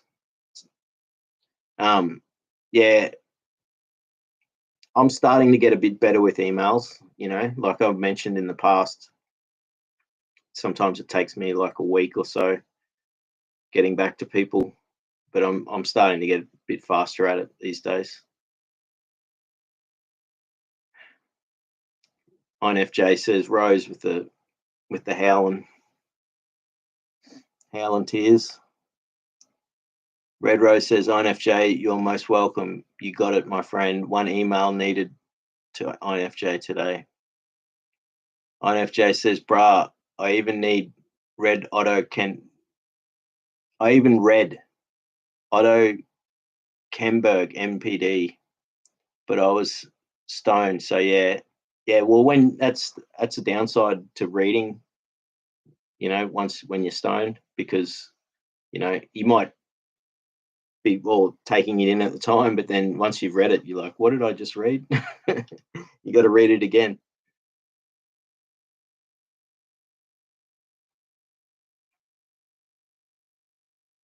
But I'll write that down and see. That might be. It's always good to get getting advice on stuff to read.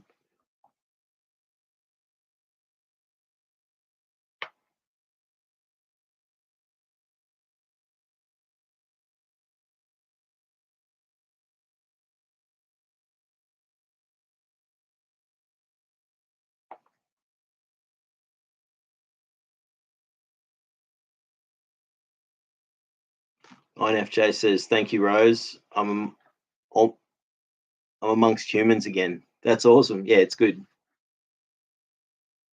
It's we lost Noah. I think Noah's disappeared, but it is hopefully she'll be back.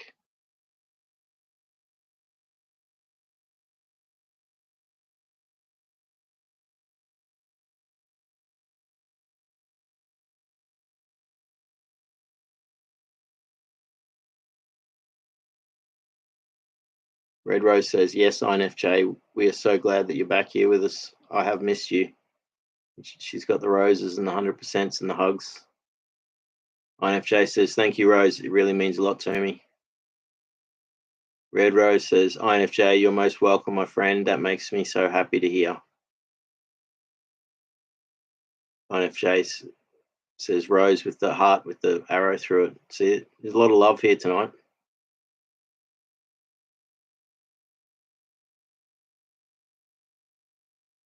So Noah's disappeared, and I should have done the book. Oh no, you're still here. Awesome. Hey Noah, I've got all the books for the book club. Noah says, I'm listening. I'm outside looking for my lizard with a flashlight. You got a pet lizard? How cool's that? What sort of lizard is it? I heard you mentioning lizard sometime, and I was wondering what you meant. So you've got is it like a wild sort of one?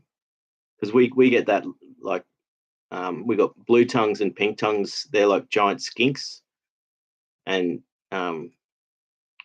sad thing is cats like to catch and eat them. So, but my cat used to like be tolerant of the blue tongue that used to live at a place, many years ago, and he used to just like not care. In fact, yeah, it was really cool. This blue tongue used to live underneath the hot water system, so it stayed warm all the time. You know how reptiles, like, cold-blooded animals.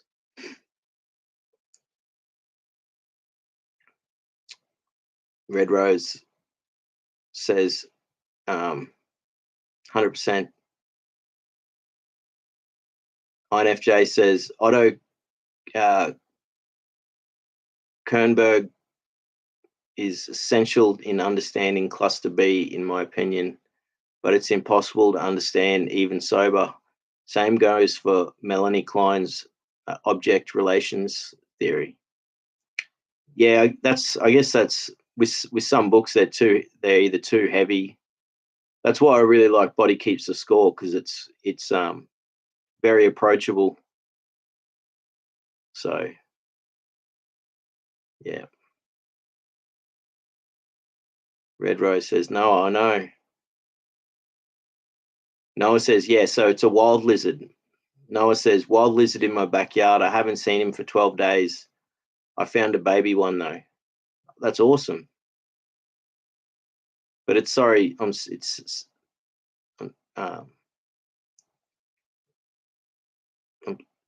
I'm sorry that you have lost your friend that lives in your garden. Hopefully it returns again.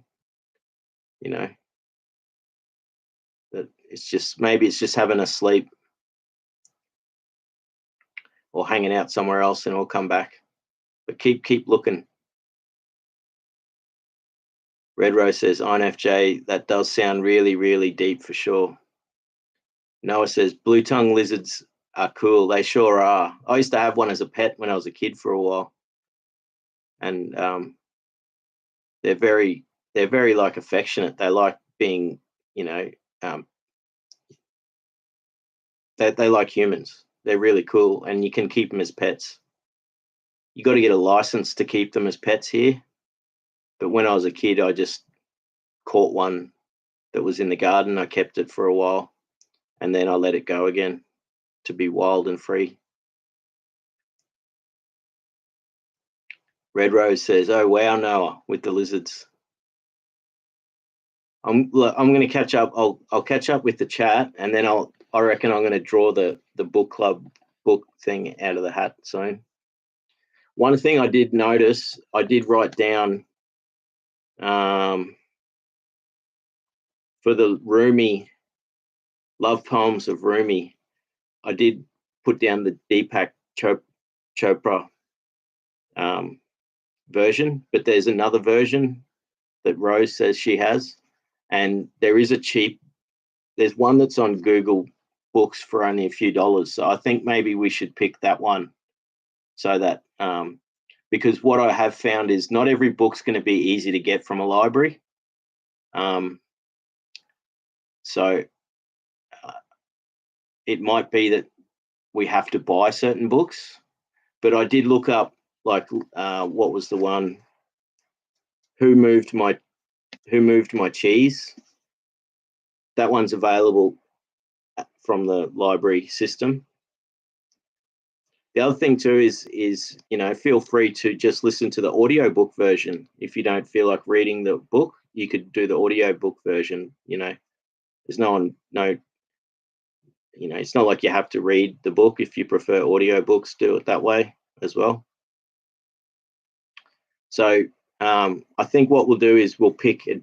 We might not, if it turns out that Rumi is the first one, we'll have to then decide which one. And then that was the other one with the other book from Ian McEwan. I picked Enduring Love, which is, I think, his first book, and got lots of good reviews. So I didn't know, whoever suggested Ian McEwan It might have been Emin Bells. I don't know who said it, but they just said any of his books because they like all the books he's written.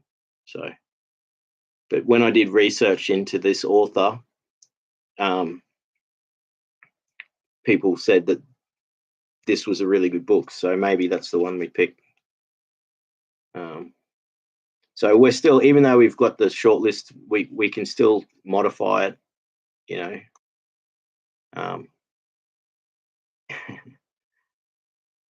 So I'll catch up on the chat, and then I'll get the hat, and I'll do the book club thing. Where are we?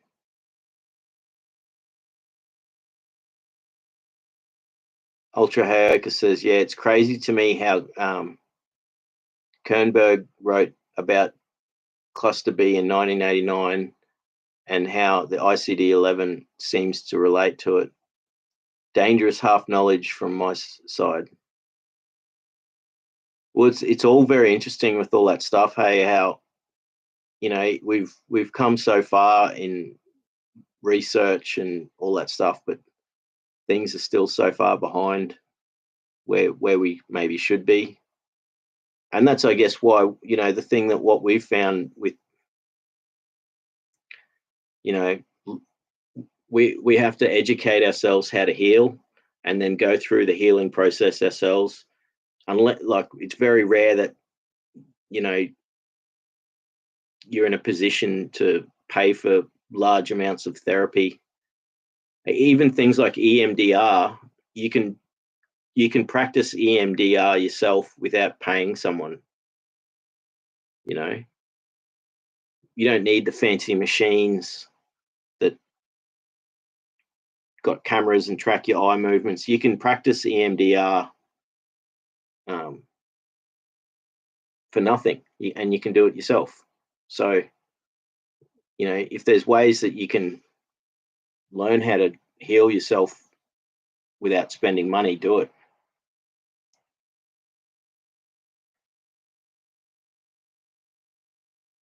Red Rose says, no, I bet so. I think that's about the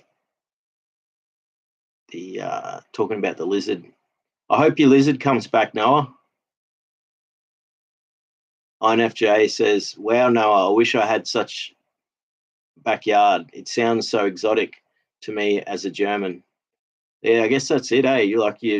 All the houses are all built. A lot of apartments and terrace houses and things like that. But you do have a forest nearby, but you still, you know. But yeah, not having a backyard is you know, it is nice having backyards. Something I guess we take for granted and don't realise not everyone has them. Red Rose says, INFJ, you have a very brilliant mind with the emoji with the brain. INFJ says, Rose, thanks. I hope it's going to improve functioning if I manage to stay sober. Yes, keep doing the work on staying sober there, mate. INFJ says, Rose, plus actually executing what I got in my mind. Yeah, that's it. It is a big process, you know. Working on self-healing and self-improvement, it's not easy, and it takes dedication and just, you know, persistence. INFJ, remember what I told you: 1 day, 1 hour, 1 minute, 1 second at a time, with the hugs and the roses and the hearts. INFJ says, Luke, who moved my cheese? The cheese with the question mark. Yeah, that's it. I don't know who wrote. It's by a doctor. I think that's a cool one. Whoever suggested that one, I think Spencer Johnson wrote it. I think it's Dr. Spencer as well. Oh no, that's maybe, I don't know. I did some research. So whichever book we actually pick, or not randomly pick, what I'll do is I'll do a Google search and I'll read a little bit about it to you all tonight. so we know what it is. And I'm thinking what we do is from these 10, next month we just pick another one out from this list of 10. So we don't have to keep thinking of new ones at the moment.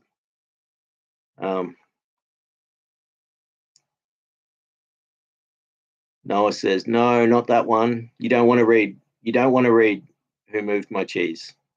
That's it. If we have consensus when we do when I randomly pick one, then we can actually choose to pick again. It is our book club again, so that we can reserve the right to change. INFJ says, Rose, I do think of it daily actually, and I tend to say one breath at a time, since that relates to my meditation practice. INFJ says, no, I know. I would know with a tear, like smile and teary with the heart. Red Rose.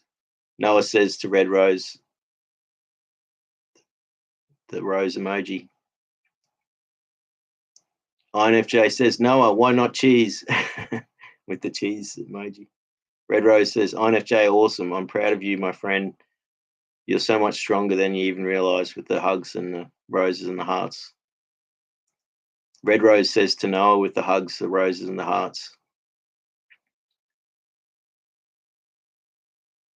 INFJ says, Luke, yeah, I actually saw a book about EMDR in the library yesterday. There you go. So, and again, what they found with EMDR is it only works for half the population or something. I don't know what the percentage is, but it doesn't work for some people. So it's worth trying. But like, if you can do it for free, you're not spending money on testing something out that may not work for you. And that's what Body Keeps a Score is all about. It's like saying, there's all these ways: medication, psychotherapy, movement and practices like yoga and dancing and all that sort of stuff, mindfulness, EMDR, and psychotropic drugs therapy like MDMA and magic mushrooms and that sort of thing. And he does stress in the beginning, that what the most important thing and the thing that has the most profound effect is when the person themselves does the healing themselves by improving their life and processing the traumas. So it seems to be that, I'm on the right path with what I'm doing, INFJ. Oh, Noah says, INFJ, you didn't know you were German. I didn't know you were German until I watched one of your videos that I couldn't understand. Sounded nice though, with the smiley face. Red Rose says, Noah with the howl and tears, and then Red Rose to INFJ, the hugs. INFJ says, I live in a broken, ugly, smelly, and dysfunctional place and area. Everything is a struggle. Taking a shower, washing clothes. Damn, I didn't plan to rant today. That's okay, mate. Let it out. We're here for you, mate. So it is, dealing with those things are a struggle, and it can be difficult. You're wanting to improve yourself and heal, and having your environment is a barrier and can be. So, we respect that you're airing your frustrations that you have, so it's not a rant, mate. It's all good, brother.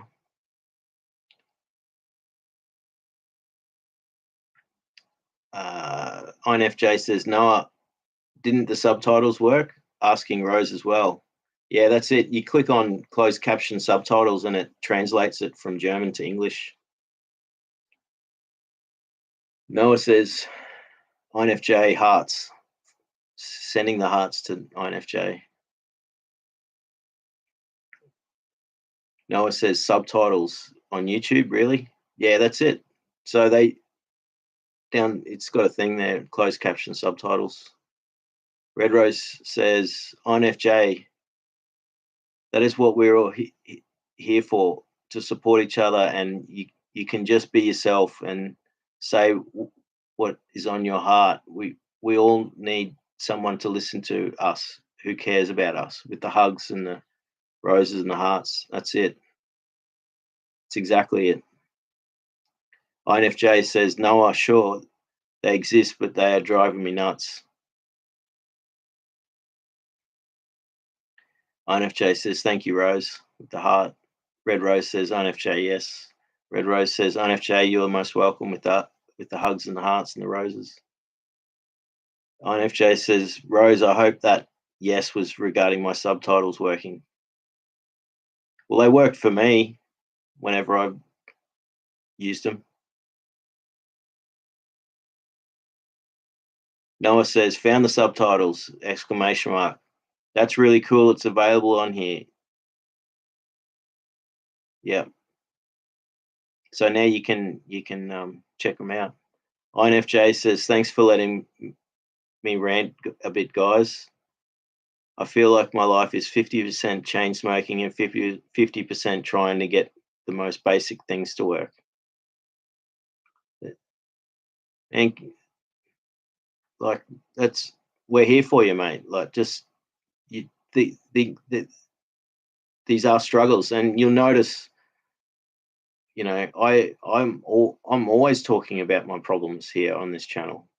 Not always, but you know what I mean. Like, a big part of it is me talking about my problems and struggles. So I get to have a big rant about things. So um, Red Rose says, INFJ, that would be correct.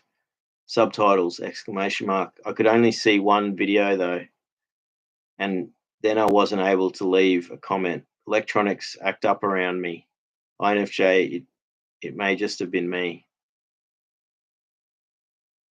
INFJ says, Noah with the big heart, but now my channel is private. Identity crisis, and it's got all the emojis of the different facial expressions of emotions. Red Rose says, Luke knows how electronics go haywire around me. It's the energy thing of being an empath. Yes. Yeah, I do know. And that I get the computer glitchy stuff with me as well. Noah says, always here for you with a big heart. Totally. I'll get my.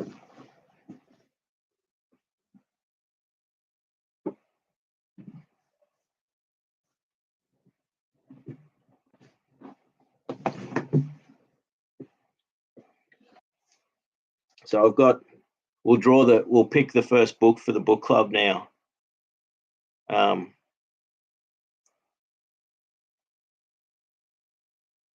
Ultra Hacker says, Rose, it's your elevated photon energy with the alien face. That's it. So I've got the 10. I'll read them out. Who Moved My Cheese by Spencer Johnson. Norwegian Wood by Haruki Murakami, which isn't a massively long book. It's like 240 pages, so it fits within, because Murakami does write massive books. Who Ordered This Truckload of Dung by Ajahn Braham. Let Me Tell You a Story by Dr. George Boucher. Congo Journey by Redmond O'Hanlon. Love Poems of Rumi, and we haven't decided which version of that one. So there's several versions by different authors, different translations. So if this one gets picked, we'll work out later which one. Ian McEwan, Enduring Love. Tao Te Ching by Lao Tzu. Again, it doesn't matter which one you read. There's lots of different translations of it. It's also on YouTube as an audiobook. So we got Walden by Henry David Thoreau. And The Boy, the Mole, the Fox, and the Horse by Charlie McKeesey.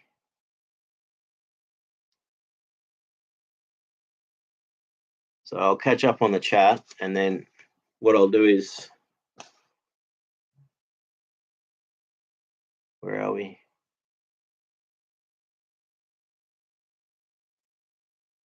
Rose says, INFJ, I'll always be here for you, my friend. INFJ says, Rose happens for the Heyoka empath only. There you go. Much love. There's much love in the room tonight. Red Rose says, INFJ, wahaha. Noah says, INFJ, it's okay. Big heart there for you, for your mind, hee. INFJ says, Noah with the heart. And then INFJ says, Rose with the heart. INFJ says, cheese with the question mark. That's it. Who moved my cheese? I don't even know what that one's about, but whichever one we pick out, I'll talk about it. Like, I'll look it up.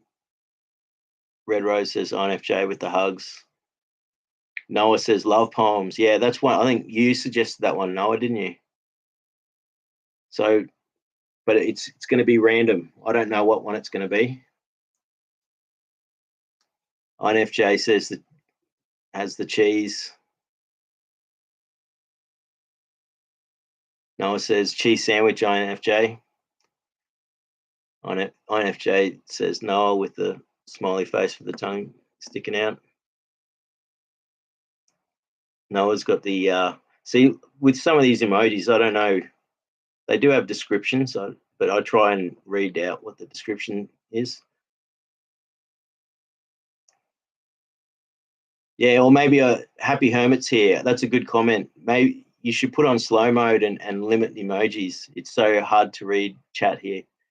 Yeah, true. Or maybe maybe we can just like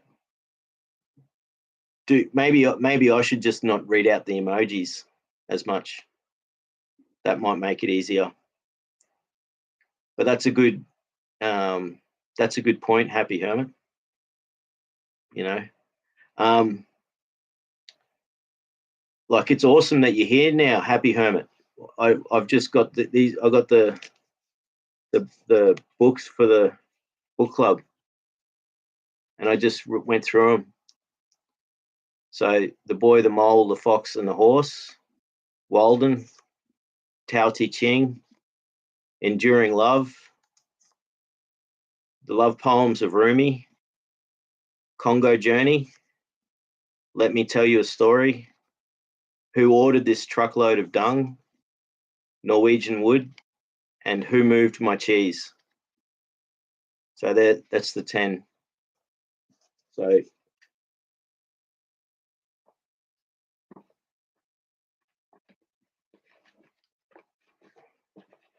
I'm just going to shuffle them around.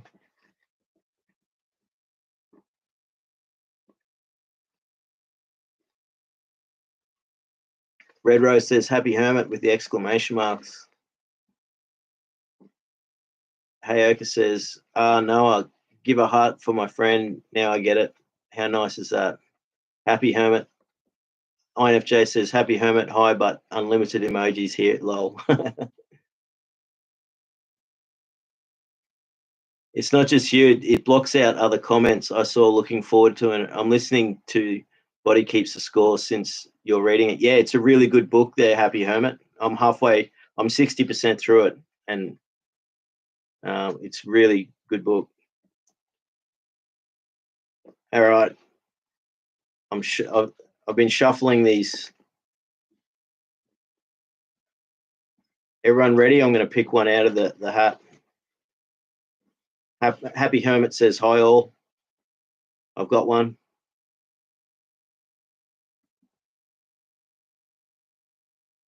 Norwegian Wood by Haruki Murakami.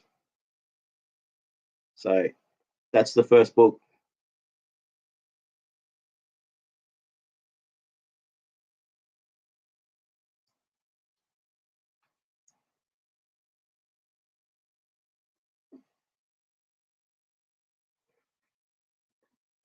So I hope everyone's happy with that. I mean, that was the whole point about like doing a random pick, is that, like, you know, it makes it easier to but someone suggested that one. So I'll read a little bit about it. It's from 1987. It's a novel by Japanese author Haruki Murakami. The novel is a nostalgic story of loss. It is told from the first-person perspective of Toru Watanabe, who looks back on his days as a college student living in Tokyo. Through Watanabe's reminiscences,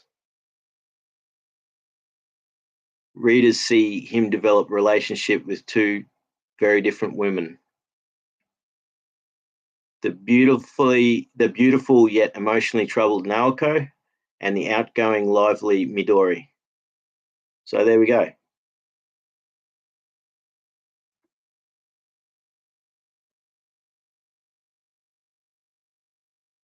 So we've got the first book for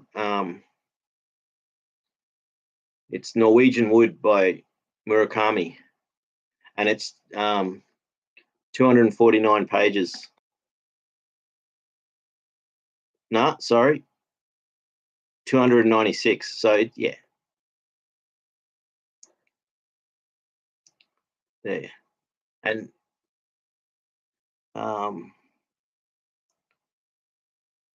yeah, that's it. Red Rose says, "Yay, we've got our very first book club book." Red Rose says, "So exciting." Happy Hermit says, "Nice. There's an audio book on YouTube as well if people are into that." That's exactly it. So you don't have to read the book. You can listen to the audio book, you know. And the idea with this book club is we try and make it so that you don't spend money to if you can, and if you do have to buy the book, it's cheap. But that's good that it's available on here on the audio book. So um, Red Rose says, "Oh, cool, Happy Hermit. That is good." Red Rose says, "I'll be ordering physical copies for each book." Yeah, that's another cool thing. So I'm going to look it up and see if I can get it out from the library.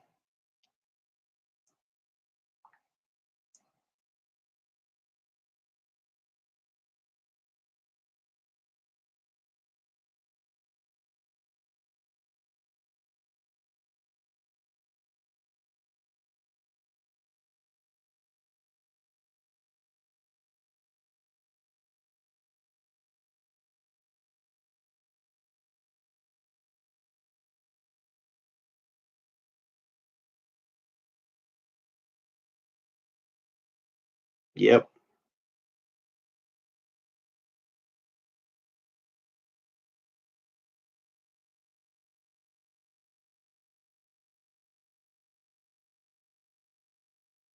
Oh, see, this is the downside to using the library system. It's saying I'd have to wait 14 weeks to get this book from free from the library.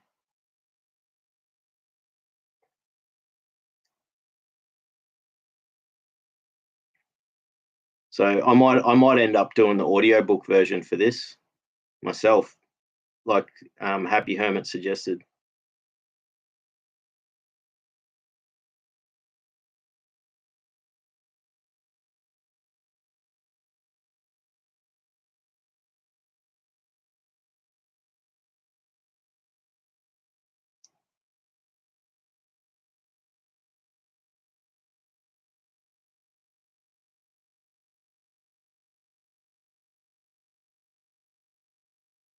Yeah, that's too long a wait to do that. So I might do or I might see how much it actually costs to buy.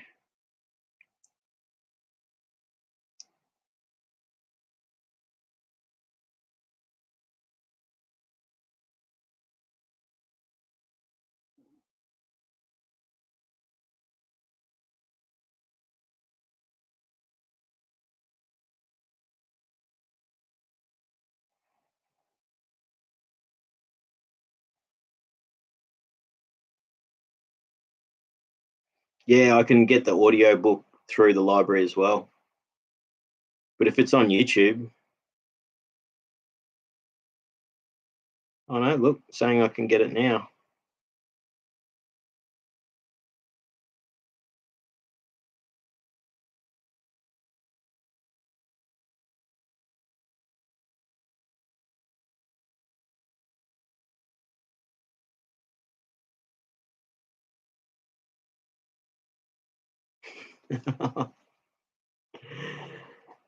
It says my reserve is successful and it will be available on the 15th of the 4th, 2025.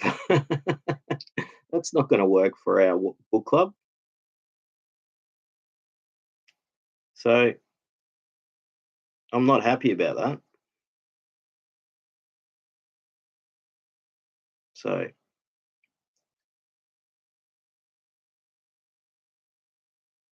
yeah, that's it. Now I'll catch up on the chat.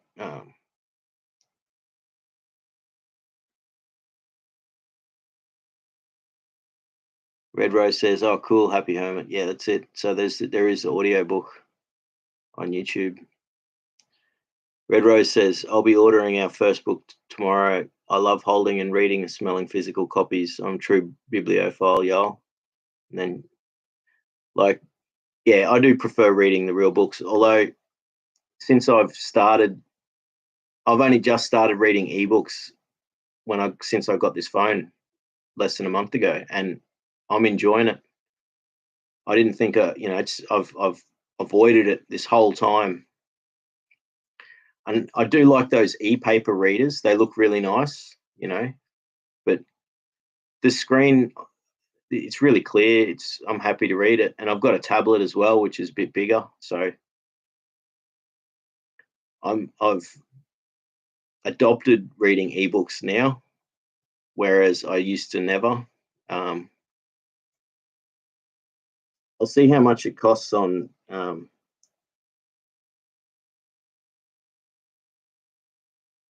Google bookstore.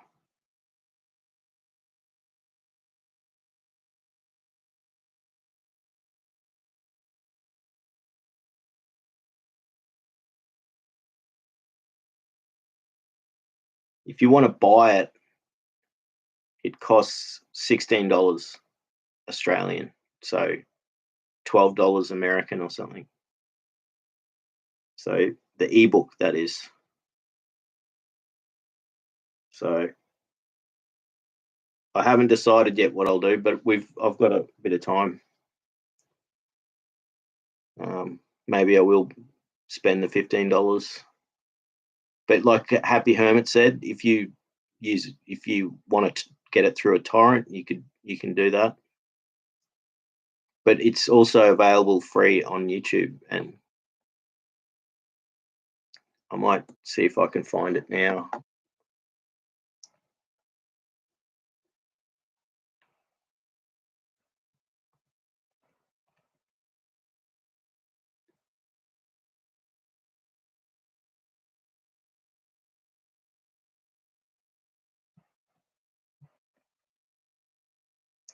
I did sign up for Audible, and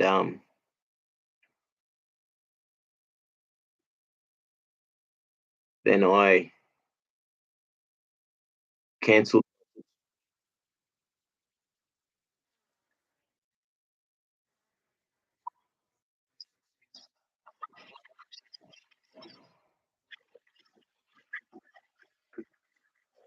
So sorry about that. If you heard the sound of that coming through, um, I mean, you can all do the search yourself, but Happy Hermit said it's on YouTube, and I found that's the link to Norway. That's the link to the audiobook. I don't know what I'll do. I might buy it, or I don't know. It's all, everyone can work out what they do themselves, I guess. And so we got a month to now read the book, and we can enjoy talking about it at the end of that month, and then we'll pick another one out of the list.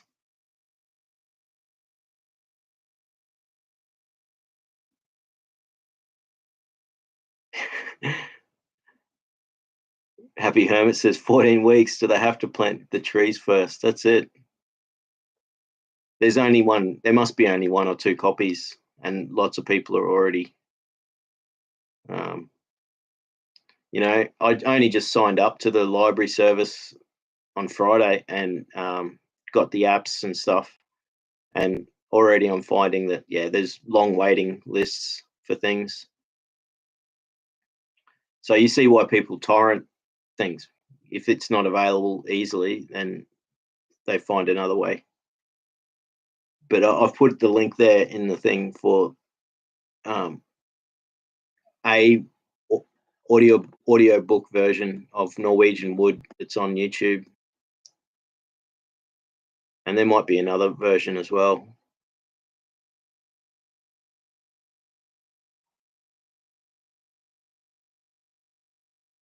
You know how the audiobooks sometimes read by different people? Yeah, it's the same. So so there you go.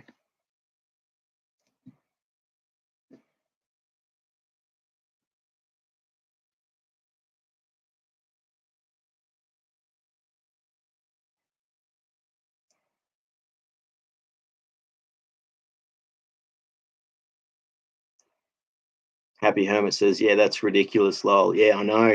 I'm gonna wait till 2025 just to get.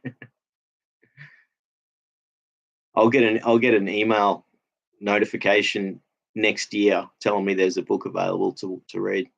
By then, it'll be way too late. So,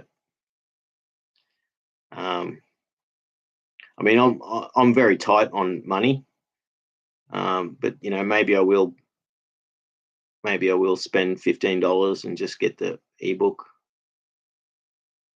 um, or I'll do the audiobook, and it's free.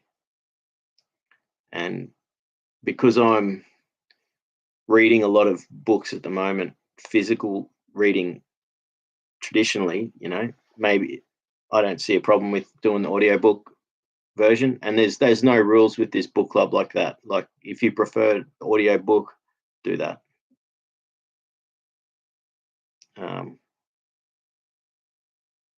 Red Rose says, Happy Hermit, I will also be listening to the audiobook on YouTube. Thanks, Happy Hermit, for mentioning that.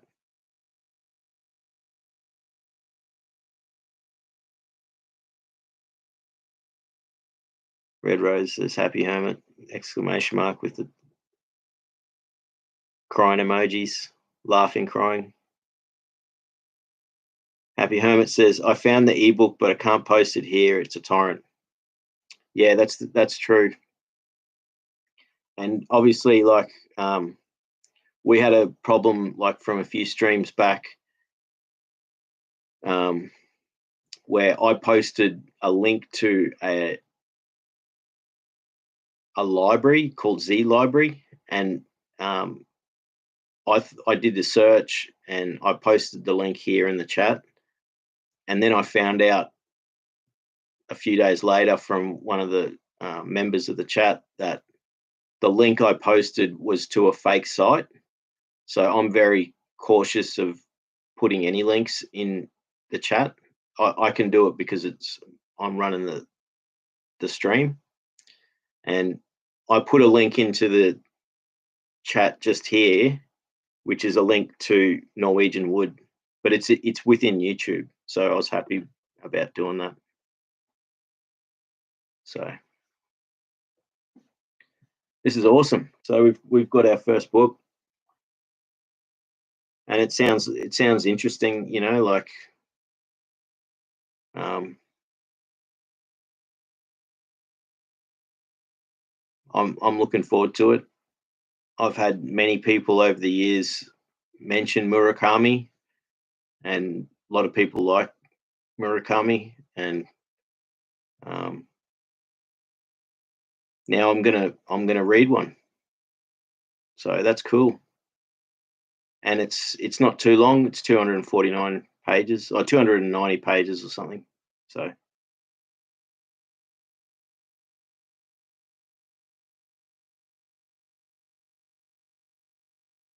Red Rose says, "Y'all, I just realised something. After seeing what the cover looks like now, I remember when I was at the bookstore a few months ago that I saw this book. I planned to buy it next. There you go. I didn't remember the name of it, but I knew I wanted it. There you go. Synchronicity. So now you're going to order it, and like you said, you're going to order a physical copy of it, and you know, Red Rose says you're 100%. That's cool. But also, like what Happy Hermit said too, if you use torrent programs, you could do a search for it, and you could download the ebook that way. So everyone just work out a way to, you know. But there's a link in the chat here to the YouTube version, and there's actually two of them on there. One of them's broken. There's if you do the search as well. If you type in Norwegian wood, it'll come up. So how cool's that? We got the first book in the book club. I was wondering what it was going to be, So I was sort of hoping it was going to be Walden because I've just bought it and I've just started it, and I thought, oh well, there you go. It's too easy, but like I'll just keep reading Walden as well because it's pretty cool. And I guess what we have in the list we'll keep for the next month. We'll just draw another one out, and maybe in a few months, if we keep this going, by then we may have suggestions for more books. Which as we add suggestions, I'll just write another piece of paper and then put it in with the thing. Red Rose says that's amazing with the hearts. Red Rose says, "Yay, book club is official now." Yeah, see, this is really good because like I used to love reading books. I used to walk. I used to walk and read at the same time, like for kilometers, and I used to enjoy doing it. Well, I remember seeing someone do that when I was a kid. I was at school and I saw this guy walking along reading a book, and I was like, "Wow, like how can you do that? How can you walk and read at the same time?" And then, years later, I started doing that myself, and so I used to read walking to the train station, and then read on the train, and then read on the way to work, and it is sort of dangerous, but it's less dangerous than using a smartphone, I think, and once you learn how to do it, you can still do it. You can get in the zone and read and walk at the same time. You got to be walking on safe footpaths, sidewalks. Safe, the sidewalk or the footpath has to be safe, otherwise you can have a dangerous accident. And it is a bit dangerous because if you're not paying attention, someone could back out of their driveway and knock you over or something. But I guess that's a risk I used to take because I used to enjoy doing it. Um, but yeah, I used to enjoy walking and reading at the same time. So this is cool. We got the first book picked. And so it's the 22nd. I'm going to write it in my diary.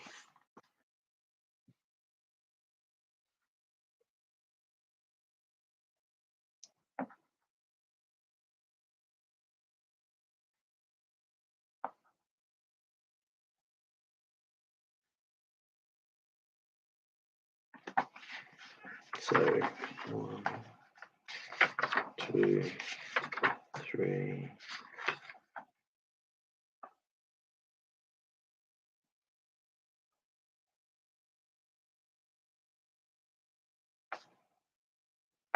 Yeah.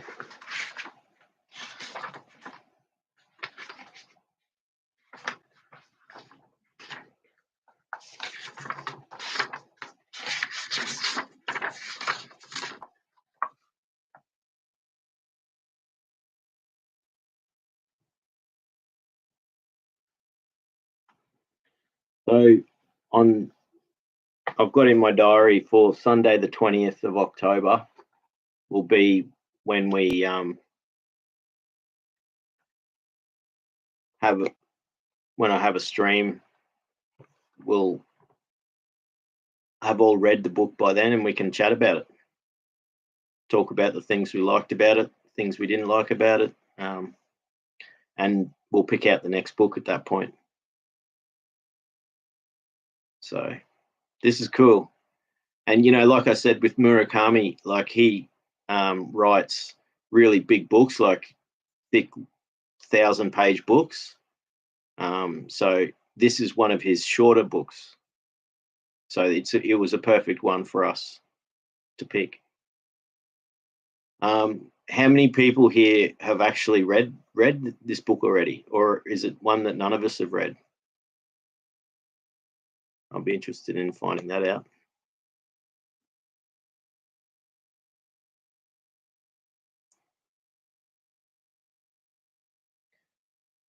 But yeah, tonight's been pretty awesome. Like, thank you everyone again for giving me that opportunity to practice being a mindfulness trainer, teacher. That really was a special moment for me. And I think it worked out right. I explained what the 2 exercises were, how to do them, and the benefits you get from both of them. And so I'll put in the description of this video the timestamps so that you can go to that straight to that. So if you want to practice that exercise, you can do that. So that's awesome. They're really powerful.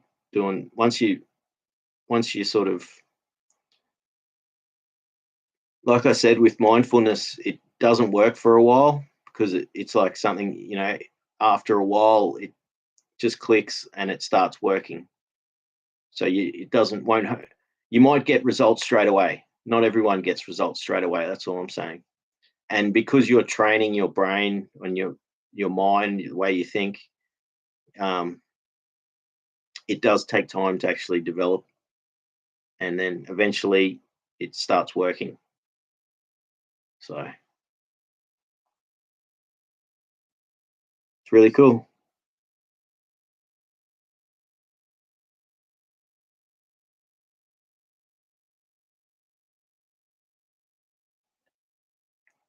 So yeah.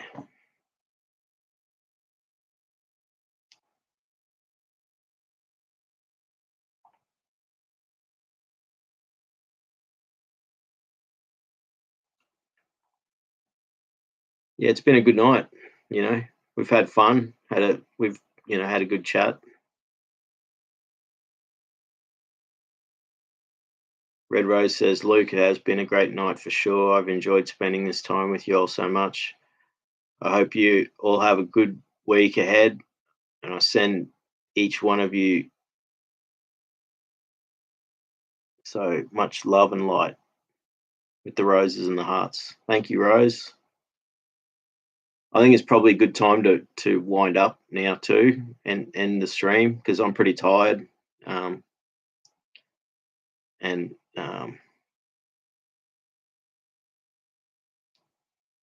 Red Rose has got the hugs, you know. So we've got our book now for the book club. I'm looking forward to reading this book now. Again, I read a lot of non-fiction, so this is cool for me to be reading fiction book. And I used to read all the time, and then for over 10 years, haven't read much at all. So this is really great to like get back into something I used to love so much. And the books I'm reading, I guess I'm reading Walden, but like besides that, I'm reading 3 non-fiction books at the moment. So it's going to be great for me to read fiction. And this sounds like it'll be a cool book. But I'll take the opportunity. I don't know whoever's here now. I'm going to end the stream in the next few minutes. So thanks everyone for being here, and like I always love and support that we all have for each other. And like I said, anyone who's interested in learning mindfulness, the offer is there. Get in contact with me. I need to learn how to be a teacher, so I'm offering to do 5 lessons for free. Email me. My email is in the bio of my YouTube channel, and we'll get in contact with each other and we'll work out a time for our first lesson. And so each lesson will go for an hour, and there'll be 5 lessons, and you'll learn 5 exercises, and that will be an introduction to mindfulness. So please, anyone who's interested in this, get in contact with me, and it's the first lucky 2 people will get to do it. And it would mean a lot to me because I need the experience. So anyone wanting to learn mindfulness, the offer's there for free lessons.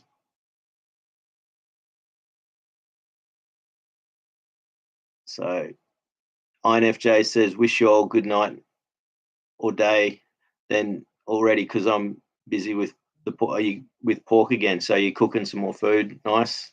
I'm going to get some food now. INFJ says, much love and respect to everyone with the hearts. Red Rose says, INFJ with the hugs, the roses and the hearts. Noah says, I will try it right after this. And then me, exclamation mark. Noah, are you going to join me on, email me? Awesome. If that's what you mean, get on there. My email address is on the link on the YouTube, my bio for my YouTube channel, and you can email me, and then we'll work out whether we use Skype, Microsoft Teams, Zoom, or Instagram video chat, and we'll work out a time once a week, 1 hour lesson, Zoom. Awesome, Noah. And you don't have to turn camera on if you don't want to, but that'd be great to do that. So if just letting you have the opportunity if you don't feel like that, but I'd like to see who I'm talking to, so this will be fun. I'm smiling. This is awesome. See, I'm going to put this in my diary. I've got, and Noah, I'll work around your timing. What time of day works best for you. So, yeah, if you don't, just download Zoom if you don't already have it, and then we'll use Zoom.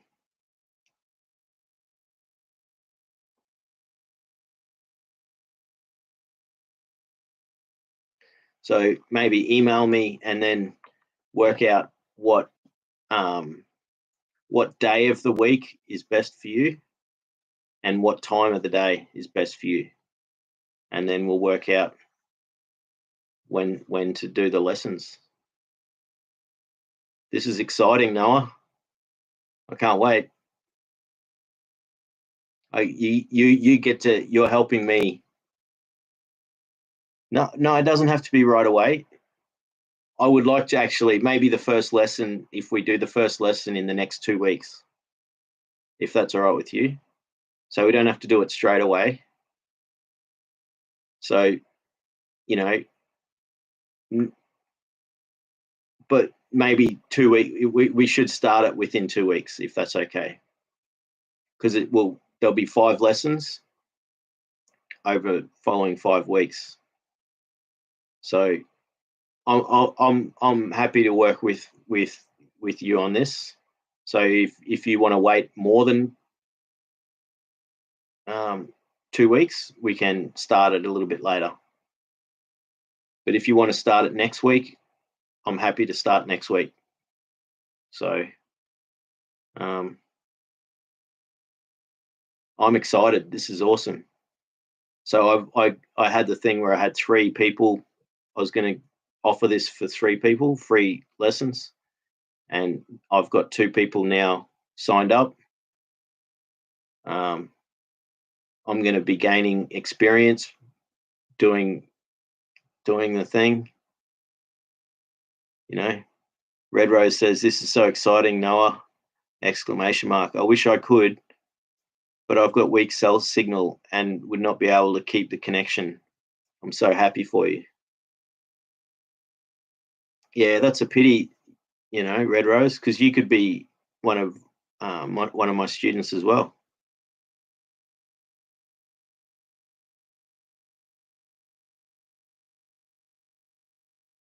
Noah says, then open spot then. I won't be able to until after October 28th. So if someone else need it, I can do a replay.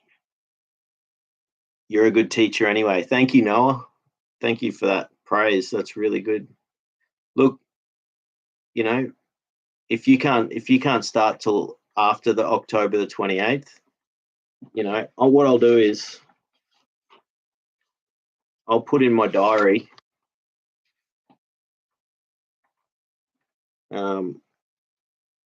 a week before that.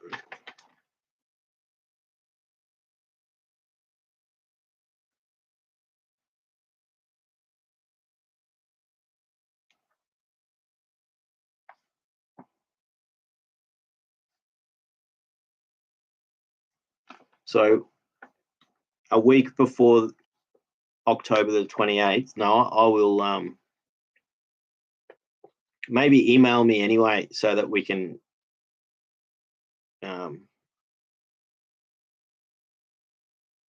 that's how we can be in contact. But I'm happy to wait until you're ready, which will be after the October 28th. So if you still want to do this, I'm happy to wait. Like my teacher said, I can't really, I can't be an official teacher until I've been practicing for 6 months. So there's no real hurry for me. So I'm happy to wait for you if you want to, if you're still interested, but if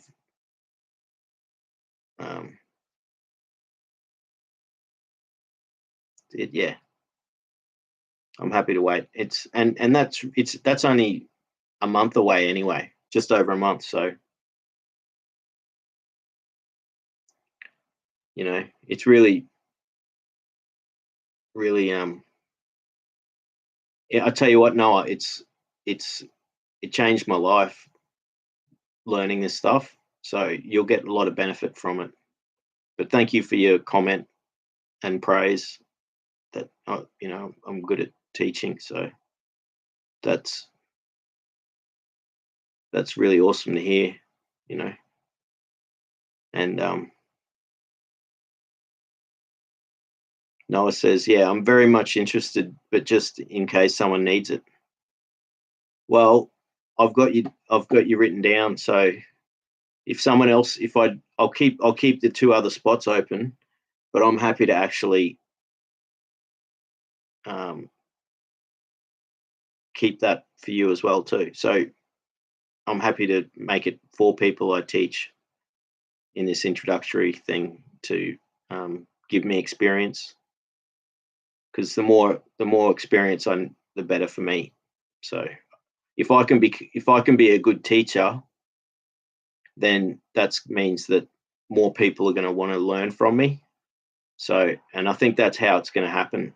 Like with, if I once I start teaching, it'll sort of spread when people start getting the benefits from it, and they'll say, I'll just, it's going to start happening. Thank you, Noah. Noah says you're the bestest with the heart. Thank you so much. No, you're the bestest. You are. I hope you find your lizard, Noah. Your pet lizard. It's not really. It's your friend. Your lizard friend that lives in your garden. I hope it appears again. I'm sorry that it's gone missing, but that does happen. They do sort of go wander, and you know, at different times a year, like they'll have different places where they get their food from. So maybe that's what's happened. It's just hanging out somewhere else, and it'll come back again. So,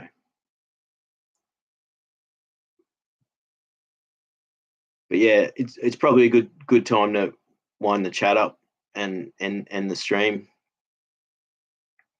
We've had fun again tonight. It's been really cool, and we started the book club, so that's really exciting. I'm excited to read a new book, and then in a month's time, we can. I'm just going to click a few hearts there too. In a month's time, we'll um, we'll have a special stream where we talk about the book and what we liked about it, and I look forward to that. So yeah, we got something to do over the next 4 weeks. So it's awesome seeing the hearts flying up into the sky. I'll add a few.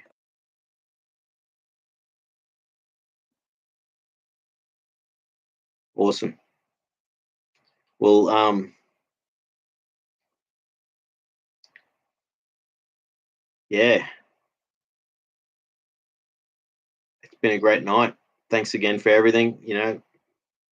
Allowing me to go through talking, about myself and my healing, doing this mindfulness stuff. I read a poem again, which was everyone liked, and the poem was all about processing trauma and letting go, and I got to share that. I'm so grateful for this sort of um, fun, friendly community of people where we hang out once a week, sometimes twice a week, and we just chat, and you know um, it's really good. I'm loving seeing these hearts flying up. Stan, you'll hear the clicking sounds. I'm adding a few. Ultra Hairika's got the rainbow on the heart. There you go, mate. Much love in the room tonight, and yeah, thanks all for being here, and I look forward to catching up again. Red Rose has got the roses and the hearts and the hugs, and Noah's got the heart. So that's it. We're all saying our goodbyes, and until next time, you know, much love.